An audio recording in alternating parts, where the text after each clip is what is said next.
Fluid mechanics नहीं है, fluid mechanics नहीं है। SHM and waves, SHM and waves मैं नहीं पढ़ाने वाला हूँ अभी। इसके बाद हम लोग स्टार्ट करेंगे करंट इलेक्ट्रिसिटी। ठीक है गाइस, 7-6 हुआ। चलो लेट्स स्टार्ट। अभी आगे का क्विकली मैं आपको मैं समझ देता हूँ कि क्या क्या अपन ने किया है। ठीक है, क्या क्या अपना हुआ है। जैसे मैंने आपको बोला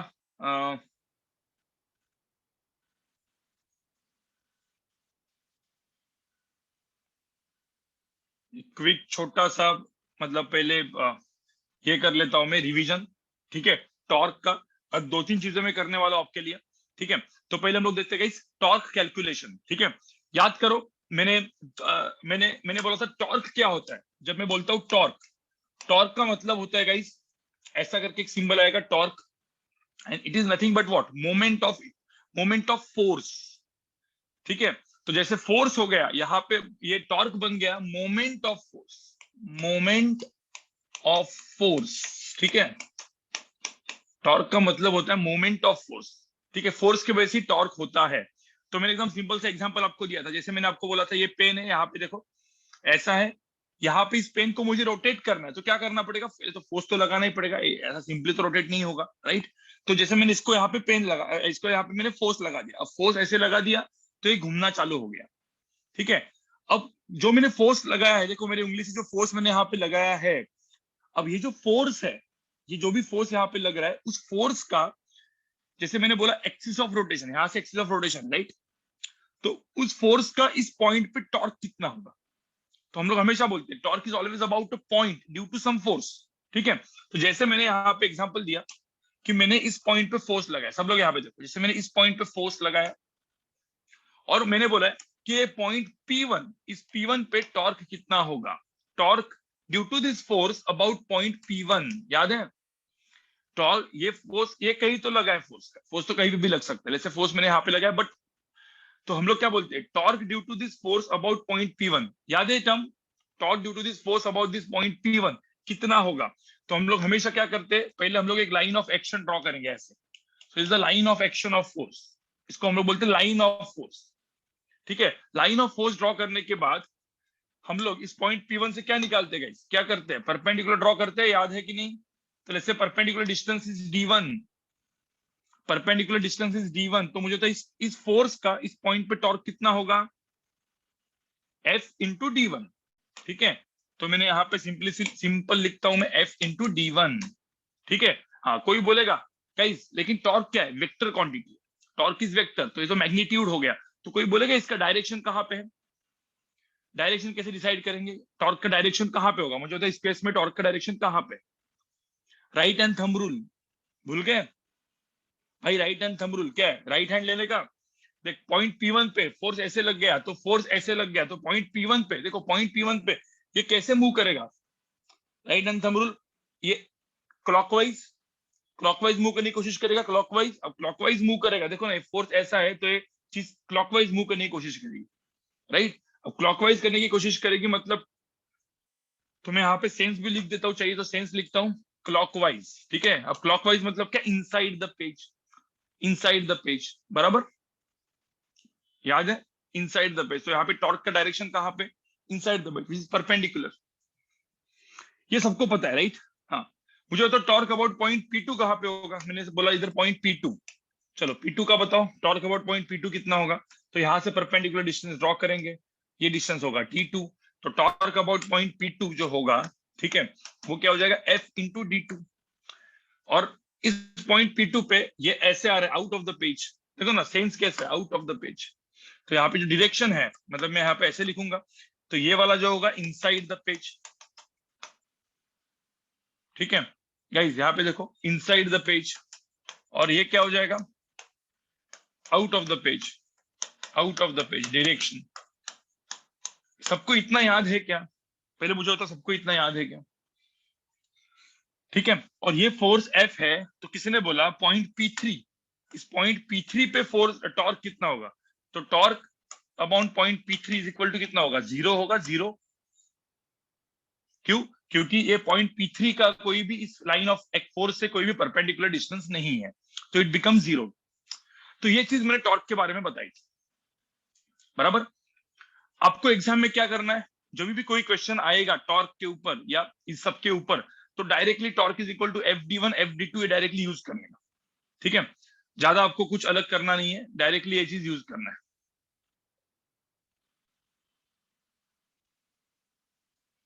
ठीक है गाइस, तो torque about point P1 P2 P3 directly इस तरीके से आपका हो जाएगा।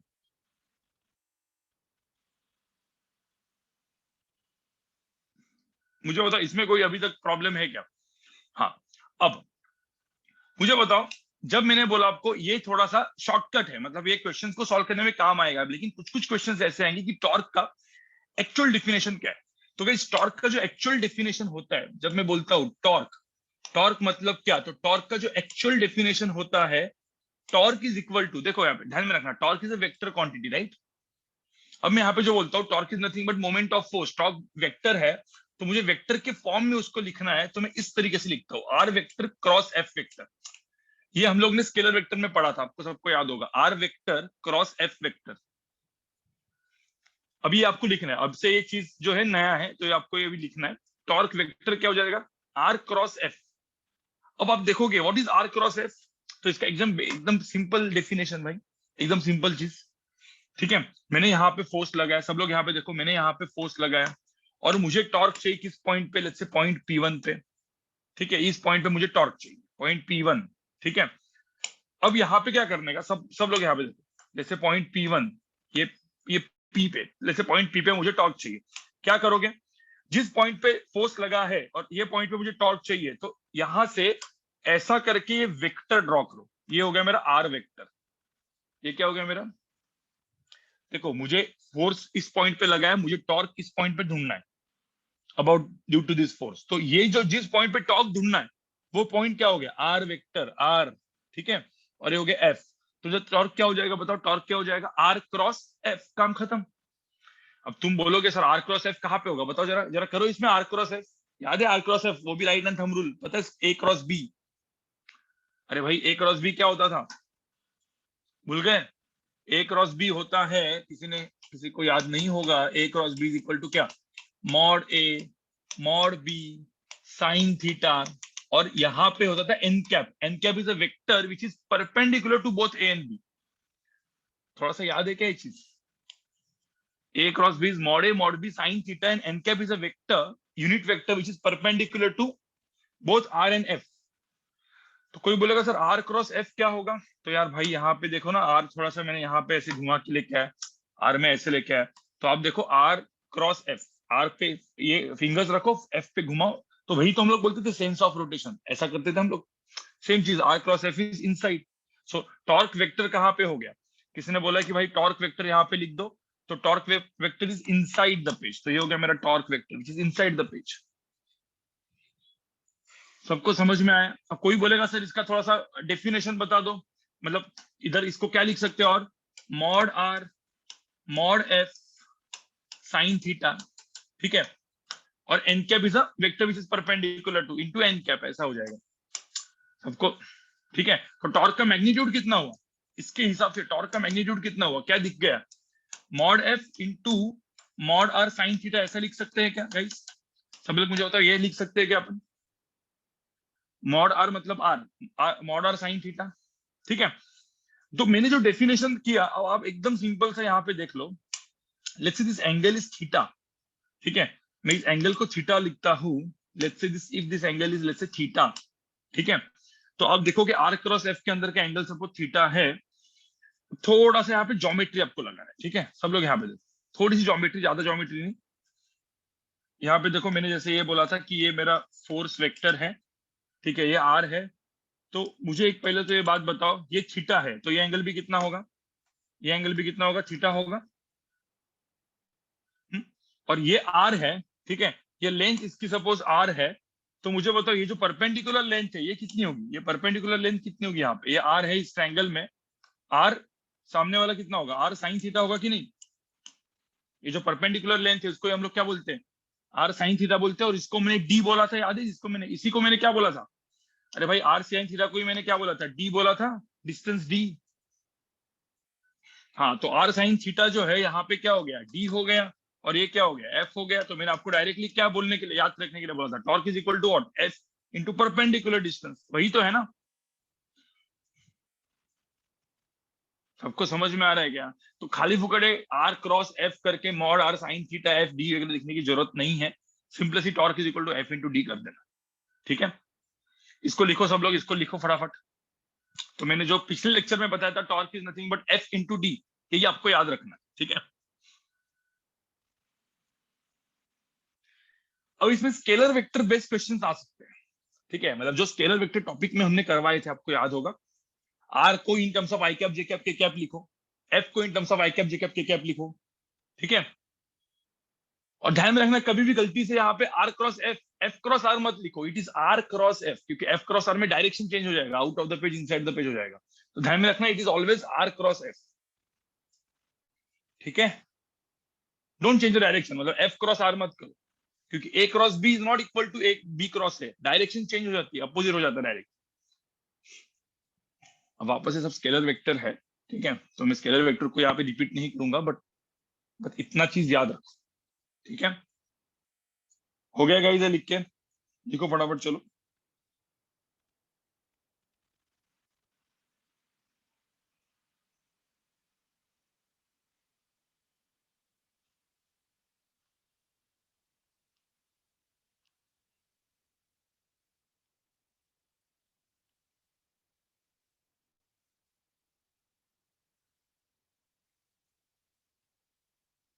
हाँ, वही तो, स्केलर वेक्टर एक दो महीना अपन ने किया था, आपको याद होगा, आराम आराम से स्केलर वेक्टर, स्केलर वेक्टर सब जगह पे स्केलर वेक्टर ही था पिछले साल।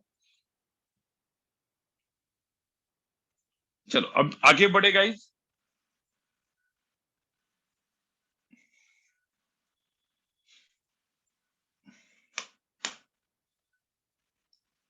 पहले स्केलर वेक्टर में पाइथागोरस अपना भगवान था, वो भगवान चेंज होते जा गया, याद है ना? पहले पाइथागोरस भगवान था, फिर भगवान चेंज हो गया, न्यूटन आया, फिर वो अलग अलग और आए। ठीक है, अभी थोड़ा सा इलेक्ट्रोडायनामिक्स हम लोग स्टार्ट करेंगे, इलेक्ट्रोस्टैटिक्स गाइस हम लोग अभी करंट इलेक्ट्रिसिटी स्टार्ट करने वाले हैं जल्द ही। ठीक है, तो जैसे ही करंट इलेक्ट्रिसिटी चालू होगा, उसके बाद अपना मतलब करंट के बाद थोड़ा सा और चीज चालू होगा, करंट इलेक्ट्रिसिटी के बाद थोड़ा सा अपना भगवान चेंज हो जाएगा। ठीक है,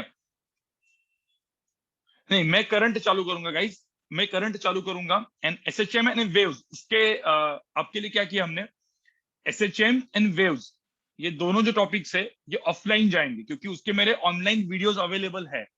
तो ऑनलाइन में भी अपलोड करवा रहा हूँ, आपने देखा होगा वेव्स का, मेरे मतलब फिजिक्स शो जेवाईसी पे मेरा वेव्स का पूरा अपलोड हो रहा है, देखा है आपने? हाँ, तो वो पूरा का पूरा आपको देखने को मिलेगा, मतलब वो देख के आप ऑफलाइन लेक्चर्स में जाओ, मतलब डबल डबल चीजें हो जाएंगी आपकी, मतलब अच्छा हो जाएगा आपका। ठीक है, तो ऑनलाइन के मेरे वीडियोस रहेंगे, सिमिलरली फॉर एसएचएम, तो एसएचएम एंड वेव्स आपका एक ट्रैक में चलेगा आफ्टर दिस थिंग, मतलब ना ये होने के बाद।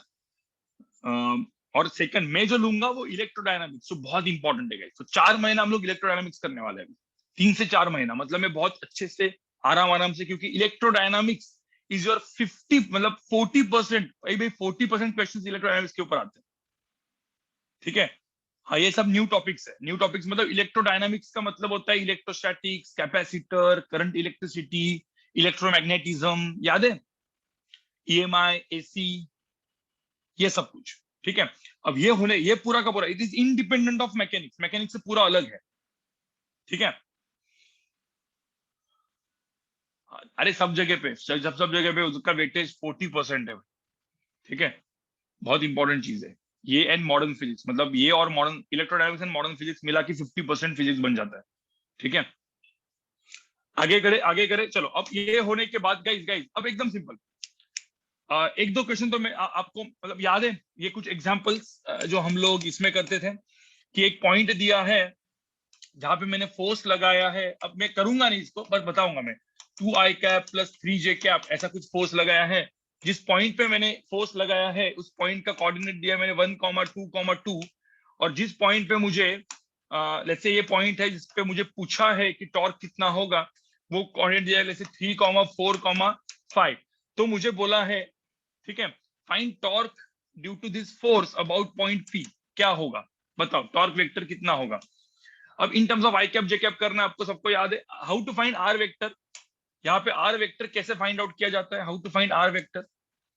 तो आर वेक्टर की जो वैल्यू हो गई आपको तो 1 - 3, अरे याद है ना, ये माइनस ए, सबको याद है क्या डिस्प्लेसमेंट वेक्टर कैसे फाइंड आउट करते थे भाई, ये माइनस ए कोऑर्डिनेट, तो क्या हुआ 1 - 3 -2 आई cap, 2 - 4 is again -2 J cap, और 2 - 5 ये माइनस ए करने का, ये पॉइंट माइनस ए पॉइंट, तो 2 - 5 -3 के कैप। आपको याद है क्या ये चीजें नहीं है वो पहले बताओ।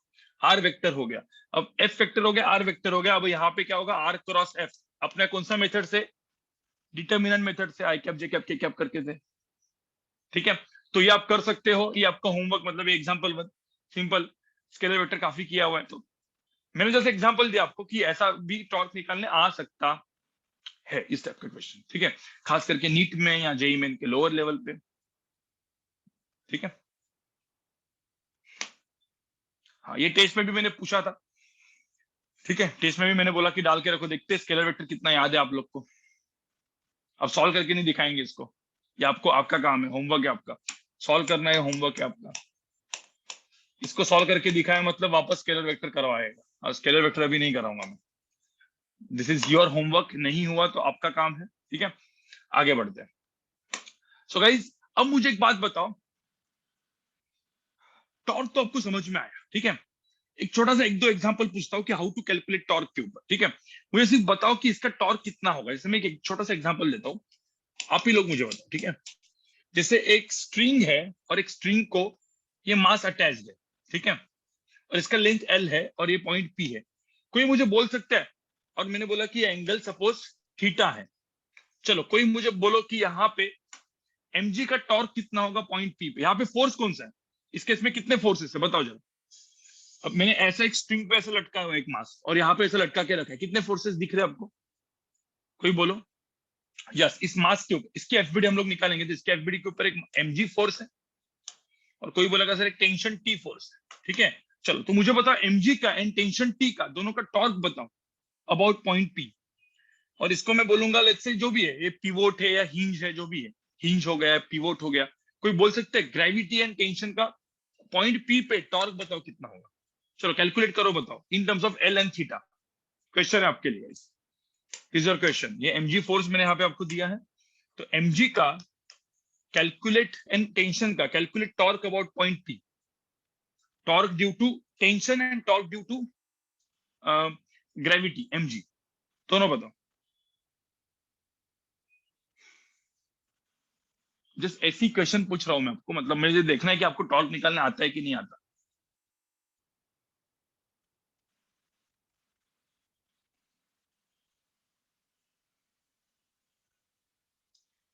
ठीक है। सो मैं पहले देखो, यहाँ पे पहले ग्रेविटी mg का torque about point P, torque about point P due to gravity force कैसे करते भाई मुझे बताओ, पहले क्या करने का, सब लोग यहाँ पे देखो, अब जो भी लोग कर रहे हैं पहले छोड़ दो, यहाँ पे सब लोग देखो, ग्रेविटी है, पहले क्या करेंगे, ग्रेविटी का क्या करेंगे, ग्रेविटी का पहले लाइन ऑफ ऐसा फोर्स निकालेंगे, ठीक है, ये हो गया mg, और इस पॉइंट से यहाँ पे क्या निकालेंगे अपन, परपेंडिकुलर, याद है कि नहीं, परपेंडिकुलर, तो यही मुझे डिस्टेंस चाहिए, कोई बोल सकते हैं डी डिस्टेंस कितना है, ये डिस्टेंस डी होता है, राइट। पहले ऐसा एक लाइन ऑफ एक्शन निकालेंगे, और जिस पॉइंट पे टॉर्क निकलना है वहां से परपेंडिकुलर, बराबर। हाँ, कोई बोल सकता है ये एल है, अब तुम देखो यहाँ पे कि भाई ये एंगल थीटा है, और ये एल है, हाइपोटेन्यूस एल है, ये 90 डिग्री है, तो ये एल होगा, तो डी की वैल्यू क्या होगी, एल साइन थीटा होगी कि नहीं, अरे डी की वैल्यू क्या होगी, L into L sine theta होगी। अरे सबको समझ में आ रहा है क्या, ट्राइंगल में थीटा के सामने वाला साइन, इधर वाला कॉस, एकदम पहला लेक्चर स्केलर वेक्टर का भाई कितना किया था मैंने बोला था ये एल होता है, थीटा होता है, इसके बाद जो एल कॉस थीटा, ये एल साइन थीटा, ठीक है, कुछ ज्यादा है ही नहीं। तो हम लोग क्या करते हैं यहाँ पे, तुम लोग को सबको पता है ये होता है, हम लोग बोलते थे ना फोर्स इंटू डी, फोर्स की वैल्यू कितनी है, ग्रेविटी खुद, तो ये तो है ग्रेविटी mg, और डिस्टेंस डी कितना है, एल साइन थीटा, तो टॉर्क ड्यू टू ग्रेविटी कितना है, mg एल साइन थीटा, समझ में आया क्या, torque at about point P due to gravity mg, सबको समझ में आया कि नहीं आया, mg एल साइन थीटा आया आंसर, ठीक है। हाँ, टेंशन का बताओ, टेंशन का टॉर्क कितना होगा बताओ, टॉर्क ड्यू टू टेंशन कितना है यहाँ पे, एट पॉइंट पी। टेंशन का टॉर्क कितना है इस पॉइंट पे। अब देखो टेंशन जो है ना, ये लाइन ऑफ एक्शन देखो खुद, इसकी जो लाइन ऑफ एक्शन है टेंशन की, वो खुद पॉइंट पी से जा रही है। तो लाइन ऑफ एक्शन खुद पॉइंट पी से जा रही है, तो मुझे तो टेंशन का टॉर्क कितना होगा, टेंशन का टॉर्क कितना होगा भाई, जीरो होगा, बिल्कुल जीरो। टेंशन का टॉर्क कितना होगा, जीरो। आ रहा है आपको टॉर्क निकालने, अरे आ रहा है कि नहीं आ रहा है, अरे torque due torque about point P कितना होगा टेंशन के वजह से, जीरो होगा। आ रहा है कि नहीं आ रहा है, जीरो क्यू, जीरो क्यू। अरे टेंशन फोर्स है, अरे इस फोर्स का मुझे इस पॉइंट पे निकालना है, अब मैं लाइन ऑफ एक्शन निकालूंगा फोर्स की, अब लाइन ऑफ एक्शन खुद पॉइंट पी से जा रही है। अबे भाई याद करो, याद करो क्या इसमें, क्या मतलब क्या बोला था यहाँ पे। कभी कभी कुछ मतलब क्वेश्चंस ऐसे पूछते हैं कि जो बहुत ही बेसिक होते हैं। अब यहाँ पे सब लोग देखो, ये फोर्स है, फोर्स के लाइन ऑफ एक्शन में कोई जो भी पॉइंट होगा, देखो इस लाइन ऑफ एक्शन में कहीं पे भी कोई भी पॉइंट लो, उसका टॉर्क कितना हमेशा आएगा, जीरो आएगा ना। देखा ना, torque about point P3 zero लिखा था, ये P3 इधर होगा, इसी लाइन पे होगा, तो हमेशा टॉर्क कितना आएगा, जीरो आएगा, राइट, क्योंकि there is no perpendicular distance. अरे परपेंडिकुलर डिस्टेंस ही नहीं है यहाँ पे, there is no perpendicular distance, ठीक है, सबको समझ में आया। चलो, तो इसका इक्वेशन क्या बताया था मैंने, आपको याद है इसकी इक्वेशन क्या बताया था, मैंने क्या बोला था, टॉर्क का कितना इक्वेशन होता है।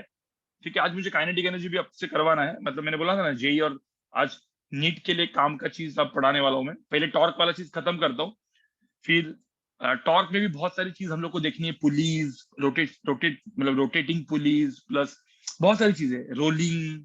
तो टॉर्क में सब कुछ देखने वाले हैं, बट कब, कल क्या, अगले लेक्चर में, क्योंकि पहले मुझे जेई मेन एंड नीट का जो पार्ट है उसको खत्म करना है, फिर जेई मेन का अच्छा वाला पार्ट, एडवांस वाला पार्ट, और जेई एडवांस, उसके दो लेक्चर्स अब अपन आराम से लेंगे, and then will start with एकदम नया टॉपिक, ठीक है।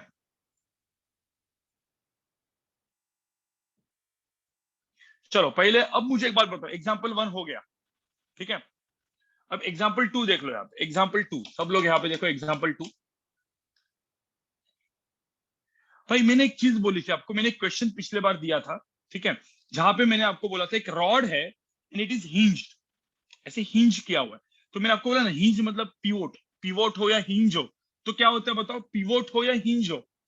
तो यहाँ पे जो पिवोट होता है या ऐसा फिक्स करते हैं, देखो इस रॉड को यहाँ पे फिक्स करते हैं, तो मुझे तो कौन से फोर्सेस आते हैं, पहले मुझे बताओ कौन से फोर्सेस आते हैं यहाँ पे, जब हम लोग इसको सब पिवोट करते हैं तो कौन से फोर्सेस आते हैं। अरे भाई ग्रेविटी फोर्स तो आता ही आता है, और कौन सा आता है, यस बिल्कुल ग्रेविटी आता है, और कौन सा आता है भाई, अरे नॉर्मल फोर्सेस आते हैं, नॉर्मल, उसको हम लोग हिंज फोर्स बोलते हैं। अरे हिंज, हिंज मतलब क्या, जो होता है जैसे मैंने इसको हिंज किया, पिवोट किया, मतलब कांटेक्ट हुआ कि नहीं, हिंज का और उस पेन का कांटेक्ट हुआ, तो इसको कौन सा फोर्स बोलेंगे, कांटेक्ट फोर्स ही बोलेंगे ना, और क्या बोलेंगे, यस, तो नॉर्मल कांटेक्ट फोर्स, उसको हम लोग क्या बोलते हैं, नॉर्मल कांटेक्ट फोर्स, तो इसलिए हम लोग N1 N2 बोल देते हैं इसको, ठीक है। तो अब देखो यहाँ पे मैंने हिंज कैसे किया है, देखो इसमें मैंने ऐसे इसको ऐसे हिंज किया है, सब लोग यहाँ पे देखो, इधर एक ऐसा है, यहाँ से पूरा का पूरा रॉड रोटेट हो सकता है, ठीक है, तो इस तरीके से मैंने रॉड को ऐसे कनेक्ट किया है, कुछ एंगल पे रखा है, मतलब ये रॉड जो है ना ऐसे घूम सकता है, बिल्कुल ऐसे घूम सकता है, और मैंने बोला, ठीक है, ये जो एंगल है, ये मैंने एंगल को लेट्स से 30 डिग्री दे दिया, चलो ये जो एंगल है ना, इस एंगल को मैंने दे दिया है 30 डिग्री। और इसकी लेंथ एल है, ठीक है, इसकी लेंथ एल है ऐसे, और इसका तो मतलब लेंथ एंड मास एम दिया हुआ है, इसका मास एम है और लेंथ एल है, ये दिया हुआ है, ठीक है। अब मुझे बताओ इस पॉइंट पे कौन से, अब मुझे बताओ torque about this point, let's say point P है, तो टॉर्क अबाउट दिस पिवोट या hinge due to all the forces, बताओ क्या होगा। ऐसे ऐसे घूम सकता है ना, इसको ऐसे छोड़ दिया तो ऐसे घूमेगा, ऐसे इसको छोड़ दिया तो क्या होगा, ऐसे घूम जाएगा ऐसे, ठीक है। हाँ, तो मुझे तो इस पॉइंट पे टॉर्क बताओ सारे फोर्सेस के बारे में, तो मुझे तो पहले तो कौन से फोर्सेस है, ये एक अच्छा क्वेश्चन है, एक अच्छा क्वेश्चन है गाइस, ये अच्छा क्वेश्चन है, सिर्फ इतना ध्यान में रखना, इस क्वेश्चन का मैं एफबीडी बनाऊंगा, और फिर हम लोग अभी नेक्स्ट वाला टॉपिक पढ़ लेंगे, ठीक है। तो पहले तो मुझे कौन से फोर्सेस हैं, लेंथ एल है, तो एक होता है centre of mass. Centre of मास कहाँ पे, सेंटर ऑफ मास इधर है। सेंटर ऑफ मास के थ्रू कौन सा फोर्स जाता है, सबको पता है सेंटर ऑफ मास के थ्रू कौन सा फोर्स जाता है, ग्रेविटी। अब ध्यान में रखना, ग्रेविटी को हम लोग ड्रॉ करेंगे सेंटर ऑफ मास से ड्रॉ करेंगे। तो भाई ये तो mg हो गया यहाँ पे, ठीक है, ये मेरा फोर्स हो गया mg, ग्रेविटी फोर्स हो गया, चलो अच्छी बात है।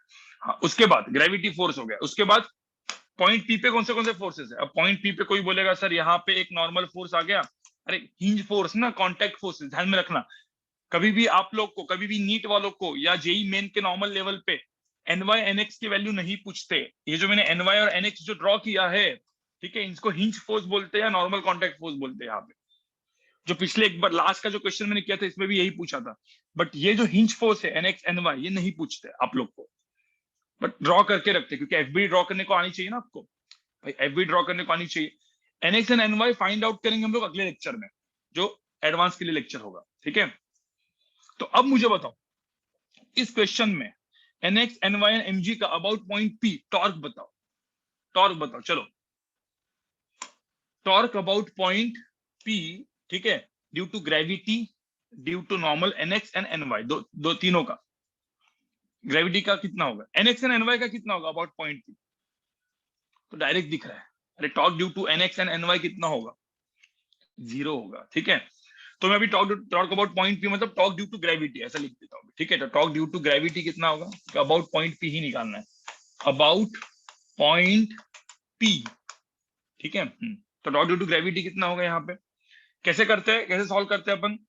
तो ग्रेविटी का पहले लाइन ऑफ एक्शन ड्रॉ किया ऐसे, ठीक है।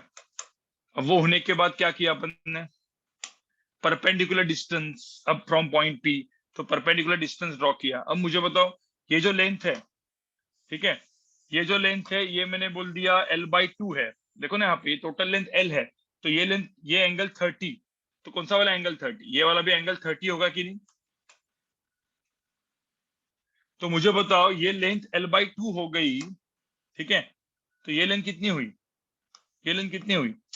अरे भाई ये जो लेंथ है, कोई बोलेगा सर ये लेंथ कितनी है, ये लेंथ कितनी है, ये लेंथ कितनी है, L/2 है, हाफ, टोटल लेंथ L है तो ये L/2 होगी।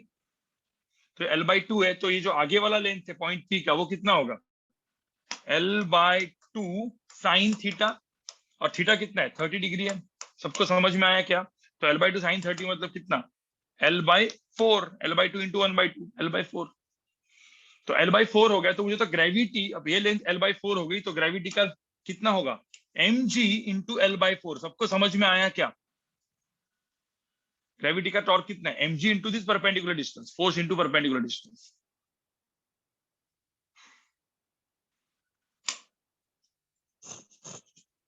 ठीक है। और guys torque due to NX कितना है, torque due to NX 0, torque due to NY force कितना है अबाउट पॉइंट P, ये सारे अबाउट पॉइंट P ही निकाल दो। Torque about due to NY force कितना है 0, देखो ना, तो हिंज फोर्स तो एकदम मस्त हो गया ना अपना, हिंज फोर्स तो एकदम मस्त हो गया, कुछ है ही नहीं। 60 डिग्री नहीं होगा, अरे चेक करो ना, ये एंगल 30 है तो ये भी, अरे भाई ये जेड वाला ऐसा ऐसा 30, ये एंगल 30, तो ये वाला एंगल 60 है ना, तो आप L/2 cos 60 भी बोल सकते हो, सेम चीज को L/2 cos 60 भी बोल सकते हो, राइट। हाँ, अब मुझे एक बात बताओ, चलो टॉर्क निकालने सबको आ गया क्या, पहले बताओ टॉर्क निकालने सबको आ गया कि नहीं आया, ठीक है। हाँ, अब मुझे एक बात बताओ, मैंने टॉर्क के 3 इक्वेशन सबको बताए थे, कौन से टॉर्क के इक्वेशन जो बहुत काम के हैं, टॉर्क के मैंने 3 इक्वेशन सबको बताए थे, कौन से, ठीक है।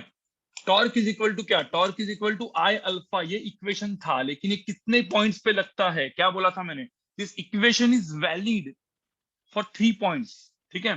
क्या क्या था, torque about centre of mass, आपको याद है, torque about centre of mass is moment of inertia about centre of mass into alpha. फिर torque about axis of rotation, AOR, याद है, torque about axis of rotation is moment of inertia about axis of rotation into alpha, ठीक है। ये जो मैं लिखता हूँ थोड़ा सा अलग कलर में लिखता हूँ, torque about instantaneous axis of rotation, और खास करके मैंने बोला था रोलिंग में काम आएगा, तो कल के लेक्चर में इसको भी अप्लाई करके देखेंगे, ठीक है। तो torque about instantaneous axis of rotation is equal to moment of inertia about instantaneous axis of rotation into alpha. ठीक है, ये 3 जगह पे वैलिड होता है। ठीक है, जिसमें जिसमें अब पिछले वाले दोनों क्वेश्चंस पे देखो, ठीक है, हम लोग ये वाला यूज कर रहे हैं, पिछले वाले दोनों इक्वेशंस में देखो। ठीक है, अब ये आपको मैंने पढ़ाया हुआ था तो मैं वापस पढ़ाऊंगा नहीं, ये मैंने लिखे हुए थे, याद करो सब लोग। ठीक है, अब थोड़ा सा पीछे पीछे एग्जाम्पल 1 देखो। पॉइंट पी, मुझे बताओ, ये एक पूरा का पूरा पेंडुलम है जो ऐसे ऐसे घूम रहा है, बराबर। अरे ये क्या है, पेंडुलम ही है ना, जो अबाउट पॉइंट पी घूम रहा है। लेंथ एल निग्लिजिबल है। ठीक है, तो अब मुझे एक बात बताओ, यहाँ पे ये चीज क्या बोलते हैं, इसको हम लोग क्या बोलते हैं गाइस? और खास करके बहुत ये चीज जो है ना, कि आने वाली आपको एसएचएम में, इसको हम लोग क्या बोलते हैं? एओआर बोलते कि नहीं? एक्सिस ऑफ रोटेशन बोलते कि नहीं? अरे हिंज बोलते, लेकिन ऐसा ऐसा जब घूमता है this becomes axis of rotation. So axis of rotation is passing through this. आपको पता है axis of rotation is passing through this point P which is perpendicular to the plane, बराबर ना? मतलब ऐसा पकड़ लो, एक्सिस है ऐसे और ये अपना मास ऐसे ऐसे घूम रहा है, बराबर कि नहीं?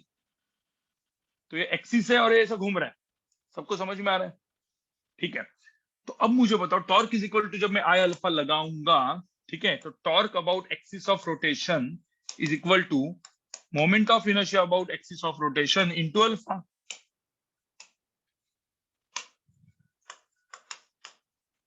कोई बोल सकता है टॉर्क कितना मिला था अपने को? अब torque about axis of rotation किस किस के वजह से? इस mg फोर्स के, mg एंड टेंशन, तो इन दोनों का टॉर्क को अपने को ऐड करना पड़ेगा। Torque due to gravity plus torque due to tension. ठीक है, तो torque about axis of net निकालना है ना, नेट निकालना है। तो टॉर्क ड्यू टू ग्रेविटी अभी एक ही है ना, क्योंकि टॉर्क ड्यू टू टेंशन 0 है ना। तो इन दोनों को ऐड करो, आंसर कितना है? इसका आंसर कितना है? mgl sin थीटा, ही आया ना 6, torque due about axis of rotation, क्योंकि टेंशन का तो 0 है। मोमेंट ऑफ इनर्शिया कितना है बताओ? मोमेंट ऑफ इनर्शिया का, मोमेंट ऑफ इनर्शिया कितना है? अरे एक मास m है, पॉइंट मास जो घूम रहा है, लेंथ l पे है, घूम रहा है, तो क्या होता है? ml स्क्वायर ना, ml स्क्वायर। एक पॉइंट मास लेंथ l पे घूम रहा है ऐसे ऐसे about axis of rotation l distance पे, mr square, right? m into R square, तो ml स्क्वायर आ जाएगा सीधा, इंटू अल्फा। खत्म ना, तुम्हारा अल्फा आ गया कि नहीं आया? अरे एल कट करो, अल्फा की वैल्यू तुम्हारी आ गई, तो क्वेश्चन हो गया मेरा। ठीक है, तो क्या ये अल्फा की वैल्यू क्या आई? ये काम आएगा बाद में, g/l sin थीटा। ध्यान में रखना, ये जो एक्सप्रेशन है वो बाद में काम आता है, सिंपल हार्मोनिक मोशन में काम आता है, g/l sin थीटा एक्सप्रेशन, याद करना बाद में। ठीक है, ये मैंने बताया था आपको। ठीक है, तो अल्फा निकालने को आ गया, torque is equal to I alpha, equation लगाओ, सिंपल से अल्फा निकल जाता है। ठीक है, तो एग्जांपल 1 आपका हो गया। ठीक है, मतलब टॉर्क कैसे निकालना है, अल्फा कैसे निकालना, आ गया आपको सबको गाइस? रिवीजन हो गया आपको? रिवीजन। काइनेटिक एनर्जी स्टार्ट करने वाला हूं मैं आगे के 15 मिनट के बाद, तो पहले ये टॉर्क का अपन निपटा देते हैं। ठीक है, अब एग्जाम्पल 2 गाइस, एग्जाम्पल 2 सब लोग यहाँ पे देखो, एग्जाम्पल 1 हो चुका है। ठीक है, now let's move on to example 2। किसी को चाहिए तो लिख देना, torque due to gravity and torque due to tension. ठीक है, ये टॉर्क ड्यू टू टेंशन है, तो टॉर्क ड्यू टू टेंशन तो 0, टॉर्क ड्यू टू ग्रेविटी मैंने लिख दिया है, दोनों को ऐड करो। ठीक है, आगे बढ़ते हैं। अब गाइस इसमें क्या होगा बताओ मुझे, इसमें क्या होगा? इसमें किस किस का फोर्स है? देखो यहाँ पे भी सेम चीज, इक्वेशन लिखो, torque about axis of rotation is equal to moment of inertia about axis of rotation into alpha. Torque axis of rotation किस किस की वजह से होगा? कोई बोलेगा torque due to gravity plus torque due to normal force plus torque due to normal force, ये equal to क्या? Moment of inertia. ये आपको समझ में इक्वेशन जो मैंने लिखा है वो? बट nx का, ny का, सबका टॉर्क कितना है? अरे nx एंड ny का टॉर्क कितना है? यहाँ पे 0 है कि नहीं? तो टॉर्क ड्यू टू ग्रेविटी कितना लिया अपन ने? कितना हुआ टॉर्क ड्यू टू ग्रेविटी? कितना हुआ? तो टॉर्क ड्यू टू ग्रेविटी हुआ mg इंटू l/4। हाँ, moment of inertia about axis of rotation कितना है? अरे मोमेंट ऑफ इनर्शिया कितना होता है? कोई भी रॉड को गाइस, कोई भी रॉड को जब एंड से घुमाते हैं, ऐसे ऐसे एंड से घुमाते हैं, देखो ना, इसको तो एंड से घुमा रहे हैं डायरेक्टली, ml²/12 नहीं होता, ml² क्या होता है? 3। याद है ml²/3? अरे इसलिए तो भाई मोमेंट ऑफ इनर्शिया का मैंने एक्स्ट्रा लेक्चर लगवाया था आपको, शशांक सर का, कि जिससे आपको समझ में तो आया कि भाई मोमेंट ऑफ इनर्शिया कैसे निकालते हैं अच्छे क्वेश्चंस, क्योंकि मैंने अच्छे क्वेश्चंस नहीं किए थे उसके। ठीक है, तो mgl/4 into is equal to ml²/3 into alpha. Alpha की वैल्यू निकल गई कि नहीं? तो यहाँ पे अल्फा की वैल्यू निकल गई 3g/4l। गाइस समझे आप लोग? गाइस समझे आप लोग? तो अल्फा किसी को चाहिए तो अल्फा की वैल्यू यहाँ पे लिख देता हूँ। अल्फा की वैल्यू मेरी आई कितनी? 3g/4l।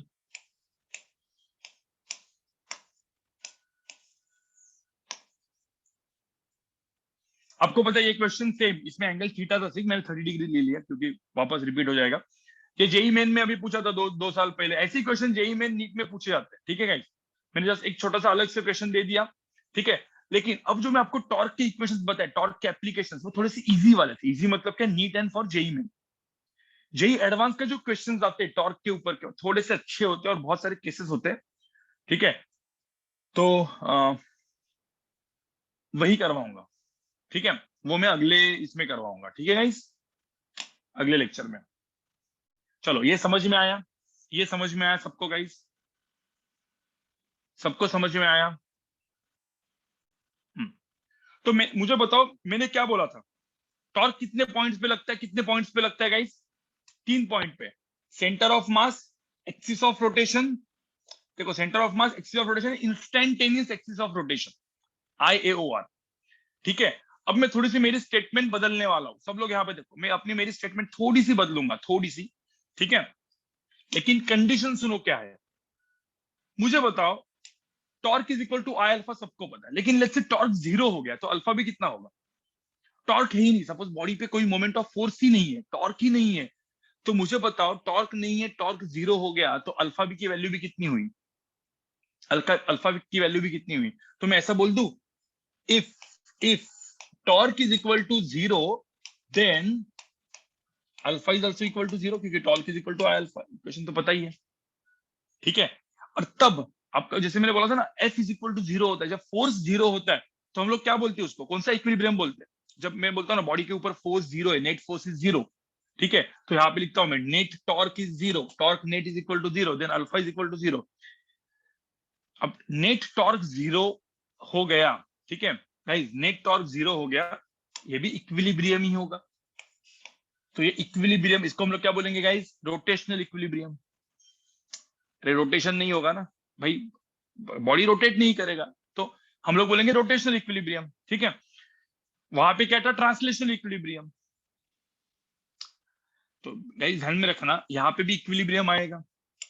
ठीक है, और इक्विलिब्रियम, अब यहाँ पे एक चीज दिमाग में रखना है, जब इक्विलिब्रियम होता है when the body doesn't rotate. देखो, बॉडी जब रोटेट करती नहीं है, then you can use torque equation anywhere, you can calculate torque at any given point. ठीक है, अब यहाँ पे एकदम मतलब ये एकदम ब्रैकेट में ऐसा लिख दो, बहुत इंपॉर्टेंट है।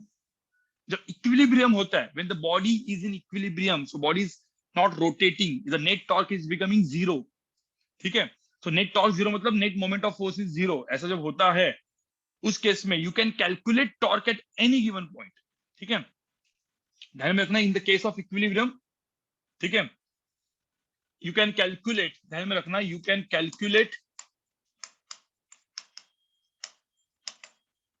टॉर्क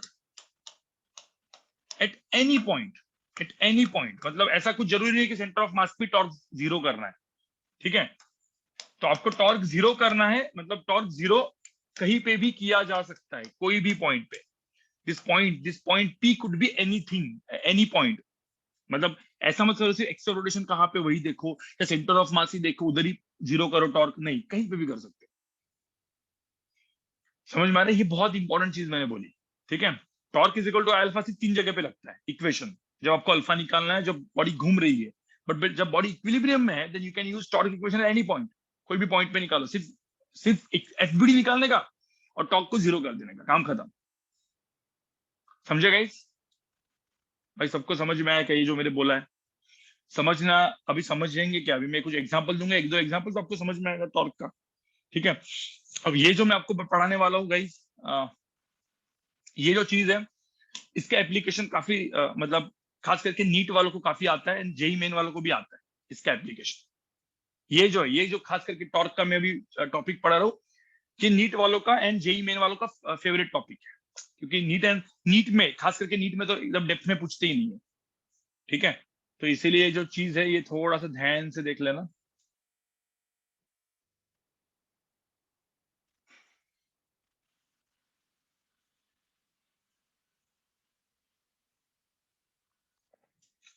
लिखा आपने इसको? अरे सबको लिखा, सबने लिखा क्या इसको? Net, if net of zero then alpha is equal to zero. Equilibrium का केस है, तो in the case of equilibrium, in equilibrium case ऐसा बोल सकते हैं। फिर आगे का statement, you can calculate torque at any point. Yes, जो कोई शिवम के बारे में बोल रहा है, यस, ठीक है। चलो आगे बढ़े गए, आगे बढ़े। अरे भाई आगे बढ़े।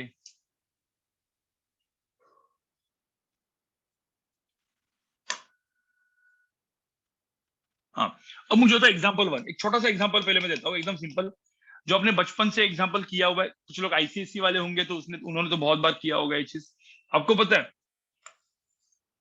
एक मिनट मैं इधर ड्रॉ करता हूँ, ठीक है, मतलब वहां पे अपन कैलकुलेट कर सकते हैं। याद है आपको इसको क्या बोलते हैं? ऐसा ऐसा होता है, इसको क्या बोलते हैं गाइस? अरे ऐसे ऐसे ऐसे होता रहता है, सीसॉ, बराबर। तो ये सीसॉ होता है, ठीक है। अब सीसॉ, जो सीसॉ के ऊपर क्या है, चलो किसी का नाम दे देते हैं अपन। ये एक बंदा बैठा है, आप में से किसी का नाम दे देते हैं, ठीक है। इसका नाम लेना है। हाँ चलो वेदांत, ठीक है। चलो वेदांत बैठा है यहाँ पे, देखो ये वेदांत है। वेदांत 50 kg का है, ठीक है। वेदांत जो इसका मास दिया है भाई 50 kg, 50 kg का वेदांत बैठा हुआ है ऐसे सीसॉ पे, ठीक है। और ये रॉड मासलेस है, ठीक है, दिस रॉड इज मासलेस। अब कभी कभी बाद में हम लोग रॉड का भी मास लेंगे, दिस रॉड इज मासलेस, ठीक है। और ऐसा पकड़ लो, ऐसा पकड़ लो, ये वेदांत बैठा हुआ है। और वेदांत का जो डिस्टेंस है, देखो यहाँ पे घूम रहा है, तो ये बेसिकली एक्सिस ऑफ रोटेशन हो गया। ये तो एक्सिस ऑफ रोटेशन इधर हो गया ना, बट उसकी जरूरत नहीं है, ठीक है। ये जो है ये बैठा हुआ है लेट्स से एक चलो 30 मीटर डिस्टेंस पे, 30 मीटर डिस्टेंस पे बैठा हुआ है, ठीक है। अब क्या हुआ, अब क्या हुआ, यहाँ पे वेदांत की गर्लफ्रेंड बैठ गई, इधर इसके सामने वेदांत की गर्लफ्रेंड बैठ गई। अब ये ऐसे में हंसी मजाक कर रहा हूँ इसलिए कर रहा हूँ, बाकी कुछ नहीं। इधर वेदांत की गर्लफ्रेंड बैठ गई, ठीक है। अब वेदांत की गर्लफ्रेंड क्या हुआ ना, गलत जगह पे बैठेगी, तो इधर वेदांत ऊपर जाएगा, ठीक है, या फिर वेदांत नीचे भी जाएगा, ऐसा भी हो सकता है ना, ऐसा नीचे जाएगा ऐसा, ठीक है। और ऐसा पकड़ लो यहाँ पे नीचे मौत का कुआं है, मतलब ये वेदांत इधर से घिसक गया तो खत्म। गर्लफ्रेंड गलत जगह पे बैठ गई तो गर्लफ्रेंड गिरेगी नीचे, खत्म, ठीक है। तो अब क्या है, गर्लफ्रेंड को कहाँ पे बैठना चाहिए? गर्लफ्रेंड का मास कितना लेते हैं, चलो 30 kg ले लेते हैं, ठीक है। अब गर्लफ्रेंड 70 kg की होगी तो वेदांत संभाल नहीं पाएगा, ठीक है। तो गर्लफ्रेंड का मास जो है ऐसा पकड़ लेते हैं, गर्लफ्रेंड का मास है 30 kg। भाई गर्लफ्रेंड तेरे वेदांत तेरे गर्लफ्रेंड का नाम क्या है? नाम तो कुछ डालना पड़ेगा ना।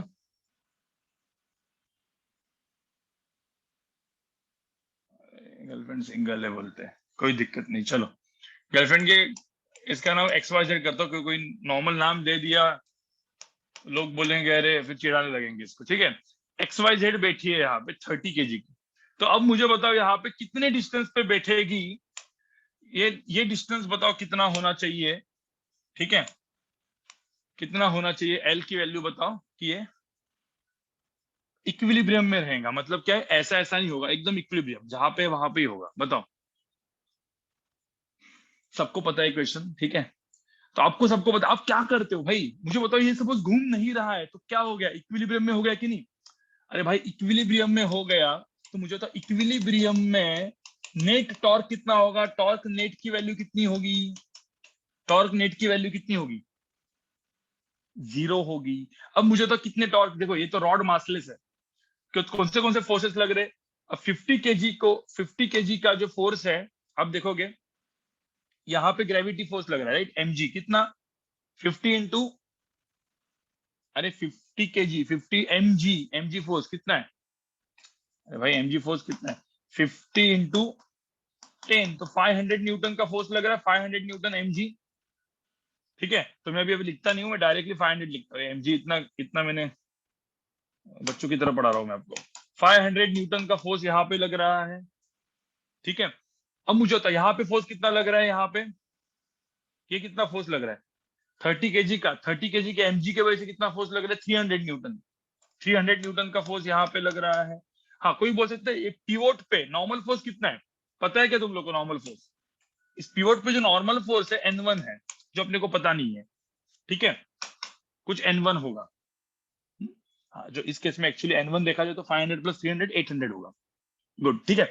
तो अब मुझे बताओ, मुझे L निकालना है, तो क्या करना पड़ेगा? इस पॉइंट पे, ये पॉइंट P पकड़ लेते हैं। मुझे तो टॉर्क अबाउट पॉइंट P कितना है, net torque about point P कितना हो गया, कितना हो गया, 0 हो गया। तो इसके वजह से torque out of the page, देखो इसके वजह से एंटी क्लॉकवाइज, इसके वजह से क्लॉकवाइज टॉर्क, तो दोनों टॉर्क 0 क्या करेंगे, कैंसिल करेंगे कि नहीं? अरे बताओ मुझे, 500 का टॉर्क होगा सपोज एंटी क्लॉकवाइज, इसका टॉर्क होगा क्लॉकवाइज, तो दोनों टॉर्क दूसरे को क्या कर रहे हैं, कैंसिल कर रहे हैं। तो नेट टॉर्क 0 होगा, मतलब दोनों का टॉर्क क्या हो जाएगा, सेम हो जाएगा कि नहीं? तो क्या करेंगे अपन, 500 इंटू 30, देखो एक टॉर्क हो गया 500 इंटू 30, और दूसरा टॉर्क हो गया, सपोज इसको प्लस लेंगे तो इसको माइनस ले लेंगे, इसका टॉर्क कितना हो गया, -300 इंटू एल इक्वल टू 0। मतलब बेसिकली बहुत सारे लोगों ने डायरेक्टली ऐसा लिख दिया होगा, 500 into 30 is equal to 300 into L, directly लिख दिया होगा। इसका टॉर्क इज इक्वल टू इसका टॉर्क, तो ही तो एक दूसरे को कैंसिल करेगा, बराबर कि नहीं? तो एल की वैल्यू कितनी आई, एल की वैल्यू कितनी आई यहाँ पे,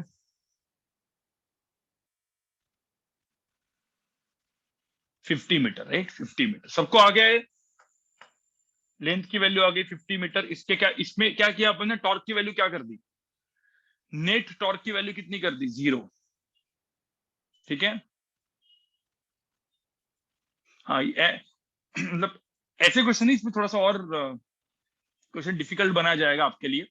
ठीक है, अब ये तो एकदम बेसिक क्वेश्चन था, आपको मतलब बचपन को याद दिलाने के लिए, बहुत सारे लोगों ने किया होगा, net torque is equal to 0। इसका मोमेंट ऑफ फोर्स, आप लोग मोमेंट ऑफ फोर्स करके पढ़ते होंगे, moment of force due to 500 is equal to moment of force due to 300, और दोनों मोमेंट्स को इक्वल कर दिया। ठीक है, राइट? चलो आगे बढ़े, आगे बढ़े, आगे बढ़े।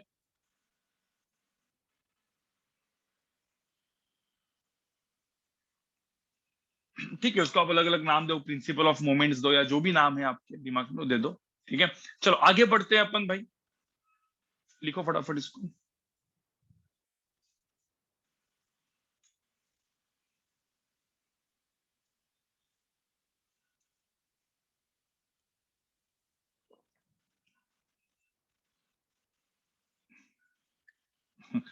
अभी बाकी तुम लोग XYZ के बारे में ज्यादा बोलो मत। ठीक है, अब नेक्स्ट एग्जांपल में, गाइस नेक्स्ट एग्जांपल एकदम सिंपल। मैं आपको एक, देखो यहाँ पे एग्जांपल देखो, नेक्स्ट एग्जांपल देखो, यहाँ पे एग्जांपल 2। सब लोग यहाँ पे देखो, थोड़ा सा अच्छा कर लेते हैं, मतलब ऐसे बहुत सारे क्वेश्चंस बनते हैं। ठीक है, एक्सोरमा में बहुत सारे ऐसे क्वेश्चंस दिए हुए हैं। मैंने सपोज ये है, ठीक है, यहां से ऐसे एक रॉड को हैंग किया, सब लोग यहाँ पे देखो, रॉड को हैंग किया। अब देखो यहाँ पे ऐसे मैंने रॉड को ऐसे हैंग किया हुआ है। ठीक है, और ये रॉड का जो मास है, ठीक है, मैंने मैंने ऐसा दे दिया, चलो इस रॉड का मास दे देता हूं मैं। इस रॉड का मास दिया है लेट्स से 60 केजी, कितना, 60 केजी का रॉड है, ऐसे हैंग किया हुआ है। ठीक है, अब यहाँ पे देखो, ये रॉड है 60 केजी का, ऐसे हैंग किया हुआ है। यहाँ पे ऐसा पकड़ लो, यहाँ पे वेदांत खड़ा है, सब लोग यहाँ पे देखो, ये वेदांत खड़ा है यहाँ पे, ये वेदांत है। अब वेदांत यहाँ पे क्यों खड़ा होगा पता है? क्योंकि यहाँ इसकी उसकी जो गर्लफ्रेंड थी XYZ, यहाँ से लटक रही है ऐसे। देखो ये उसकी गर्लफ्रेंड है, लटक रही है। अब गर्लफ्रेंड को बचाने के लिए वेदांत भाग रहा है बेचारा। ठीक है, गर्लफ्रेंड को बचाना है, बेचारा भाग रहा है। अब ऐसा पकड़ लो, वेदांत का मास देते हैं अपन, वही 50 केजी ले लेते हैं, चेंज क्यों करने का उसका मास बेचारे का, इसको 30 केजी ले लेते हैं। ठीक है, ये 50 केजी है, 30 केजी। ठीक है, ऐसा पकड़ लो, इसकी जो लेंथ है टोटल, ये जो टोटल लेंथ है, देखो ये जो है, ये मैं लेंथ पकड़ लेता हूं, चलो 10 मीटर पकड़ लेते हैं, ये 10 मीटर की लेंथ है। ये जो ये खड़ा है यहाँ पे, ये 2 मीटर पे खड़ा है, इसकी गर्लफ्रेंड यहाँ से है 3 मीटर। ठीक है, तो ये पोजीशन है। ठीक है, देखो वेदांत ना जोश जोश में आया अपने एक्सवाइजेड गर्लफ्रेंड को बचाने के लिए, उसके बाद उसको पता चला कि भाई यहाँ से यहाँ पे ट्रेवल नहीं कर सकता मैं, क्योंकि गर्लफ्रेंड के बचाने के चक्कर में दोनों नीचे गिर जाएंगे। उधर ही रुका, ये भी इधर रुका, ये भी इधर रुका। तो इस केस में मुझे बताओ, इस केस में मुझे बताओ टेंशन की वैल्यू कितनी होगी। देखो इस स्ट्रिंग में टेंशन होगा कि नहीं, ये जो स्ट्रिंग है इसमें टेंशन T1 होगा, इस स्ट्रिंग में टेंशन T2 होगा। तो find T1 and T2, find T1 and T2।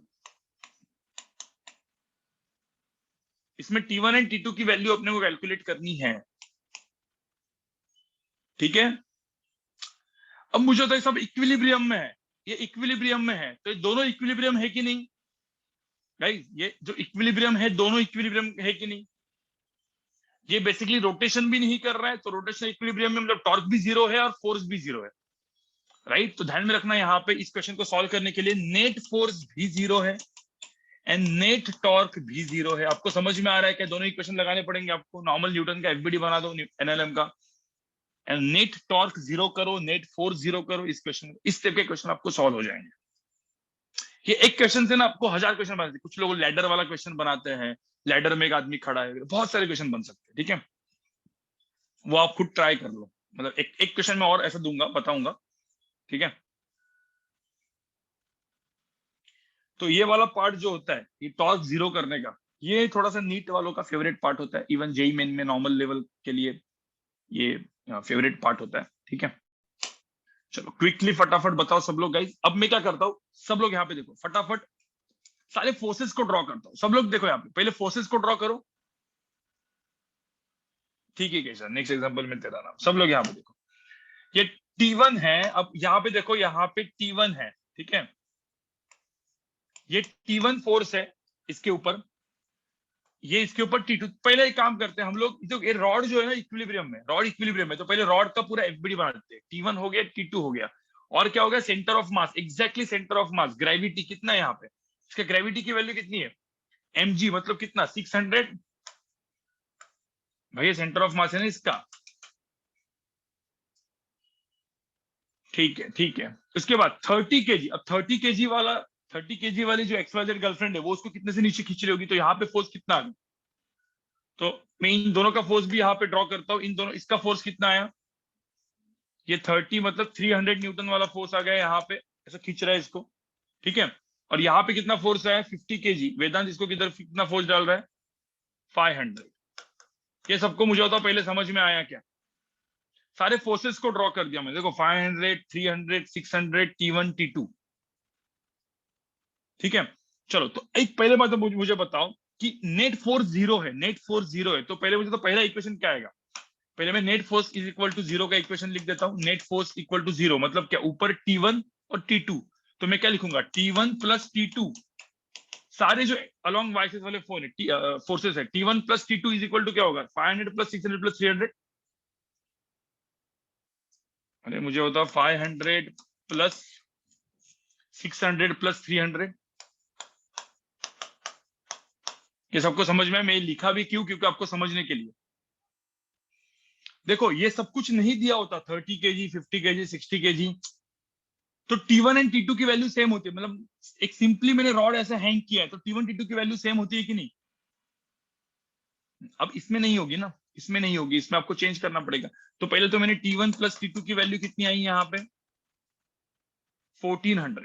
ठीक है, 1400। तो इक्वेशन नंबर 1, इक्वेशन नंबर 1 हो गया है। ठीक है, ध्यान में रखना, ये इक्वेशन नंबर 1 है। Net force, net torque is equal to zero. अब मुझे तो नेट टॉर्क कहां पे कैलकुलेट करोगे भाई, यहाँ पे नेट टॉर्क कहां पे कैलकुलेट कर सकते हैं अपन इस पूरे क्वेश्चन में। How to calculate net torque, कौन से पॉइंट पे, सेंटर ऑफ मास पे करोगे, कौन से पॉइंट पे करोगे गाइस। मैंने क्या बोला, एनी पॉइंट। अरे सेंटर ऑफ मास पे करो, ये लटका हुआ है उस पॉइंट पे करो, ये लटका है उस पॉइंट पे करो। यहाँ पे कोई एक्सिस ऑफ रोटेशन है ही नहीं ना, क्योंकि घूम ही नहीं रहा है। There is no axis of rotation. Centre of mass तो है, बट जरूरी नहीं कि सेंटर ऑफ मास पे करना, आपको जो चाहिए ना आपका फेवरेट पॉइंट वहां पे करो। ठीक है, वहां पे करो। चलो मैं अपना फेवरेट पॉइंट ले लेता हूँ गाइस, गाइस मैं अपना फेवरेट पॉइंट ले लेता हूँ ये वाला। ठीक है, सब लोग यहाँ पे देखो, आई calculate the torque at this point. सब लोग यहाँ पे देखो, कोई अलग कलर में, एट दिस पॉइंट। सबको दिख रहा है क्या, ये पॉइंट दिख रहा है क्या यहाँ पे। तो I calculate the torque at this point, कुछ ज्यादा ही कर दिया मैंने, torque about this point, torque about point P. कोई बोल सकता है torque about point P is equal to 0, ठीक है, मैंने लिखा torque about point P equal to 0। अब मुझे बताओ किस किस के वैसे torque about point P clockwise है, सॉरी एंटी क्लॉकवाइज है। सिर्फ एक ही फोर्स, यहाँ पे एक ही फोर्स दिख रहा है, देखो T1, भाई एक ही फोर्स है T1 जिसके वजह से पॉइंट पी पे टॉर्क क्लॉकवाइज है। सिर्फ T1 के, अरे T2 का टॉर्क 0 ही यहाँ पे, ये T2 है ना, T2 का टॉर्क अबाउट पॉइंट पी कितना है, 0 है, तो T2 तो पिक्चर में आएगा ही नहीं। टॉर्क ड्यू टू T1 कितना है, कहाँ पे T1 की टॉर्क कितना होगा बताओ, कोई बोल सकता है T1 का टॉर्क कितना है, T1 इंटू 10, तो T1 इंटू 10 ये टॉर्क ड्यू टू T1 है। मुझे तो 500 600 300 सबके टॉर्क कहाँ पे, सबके टॉर्क कहाँ पे एंटी क्लॉकवाइज है, ठीक है। तो अब मुझे बताओ ये T1 है, ये अरे T1 वाला एंड पॉइंट है, एंड पॉइंट है ना, अरे भाई ये एंड पॉइंट है, तो ये पूरा लेंथ 10 मीटर है ना, तो T1 इंटू 10 ये डिस्टेंस कितना है 10। चलो कोई बोलो 500 का टॉर्क कितना है, अब 10 में से 2 गया तो 500 का टॉर्क कितना है, 500 इंटू क्या होगा 8 होगा कि नहीं, अरे टोटल लेंथ 10 है, इसमें 2 गया तो मुझे तो 500 का डिस्टेंस यहाँ से कितना है, कोई बोल सकता है 500 का डिस्टेंस इतना कितना है 8 है, तो वो टॉर्क बाकी सारे टॉर्क माइनस हो जाएंगे, 500 इंटू 8 आएगा, ठीक है। 600 का टॉर्क कितना होगा, ये डिस्टेंस आधा है 5, तो 600 इंटू 5, सो माइनस 600 इंटू 5 यहाँ पे देखो, ठीक है। और इसका भी कितना है 300 इंटू 3 इक्वल टू कितना हो जाएगा 0, तो यहाँ से T1 निकलेगा कि नहीं गाइस, यहाँ से गाइस T1 की वैल्यू निकलेगी कि नहीं, कोई बोलेगा सर T1 की वैल्यू कितनी होगी, अब यहाँ पे देखो ना सबका टॉर्क सब्ट्रैक्ट कर दिया क्योंकि ये सबका टॉर्क सेम डायरेक्शन में, इस टॉर्क इस डायरेक्शन में, नेट टॉर्क इज 0। ये आपको सबको समझ में आ रहा है, टॉर्क अबाउट पॉइंट पी 0 है। अब टॉर्क अबाउट पॉइंट पी 0 करने के लिए ऐसे फोर्सेस देखो सबके टॉर्क एंटी क्लॉकवाइज, इसका टॉर्क क्लॉकवाइज, तो ही तो नेट टॉर्क 0 होगा। हाँ तो T1 की वैल्यू यहाँ से कितनी आई, कैलकुलेट करो, 10 10 10 कैंसिल हो गया, 400 प्लस 300, यहाँ पे देखो कितना आंसर है 400, ठीक है, प्लस यहाँ पे 300 प्लस यहाँ पे 90, तो ये मेरा आंसर है 790, गाइस 790 इज माय आंसर, बिल्कुल ठीक है, 790 इज माय आंसर। T1 की वैल्यू 790 है, 790 यहाँ पे डालो, T2 की वैल्यू मिल जाएगी तुमको।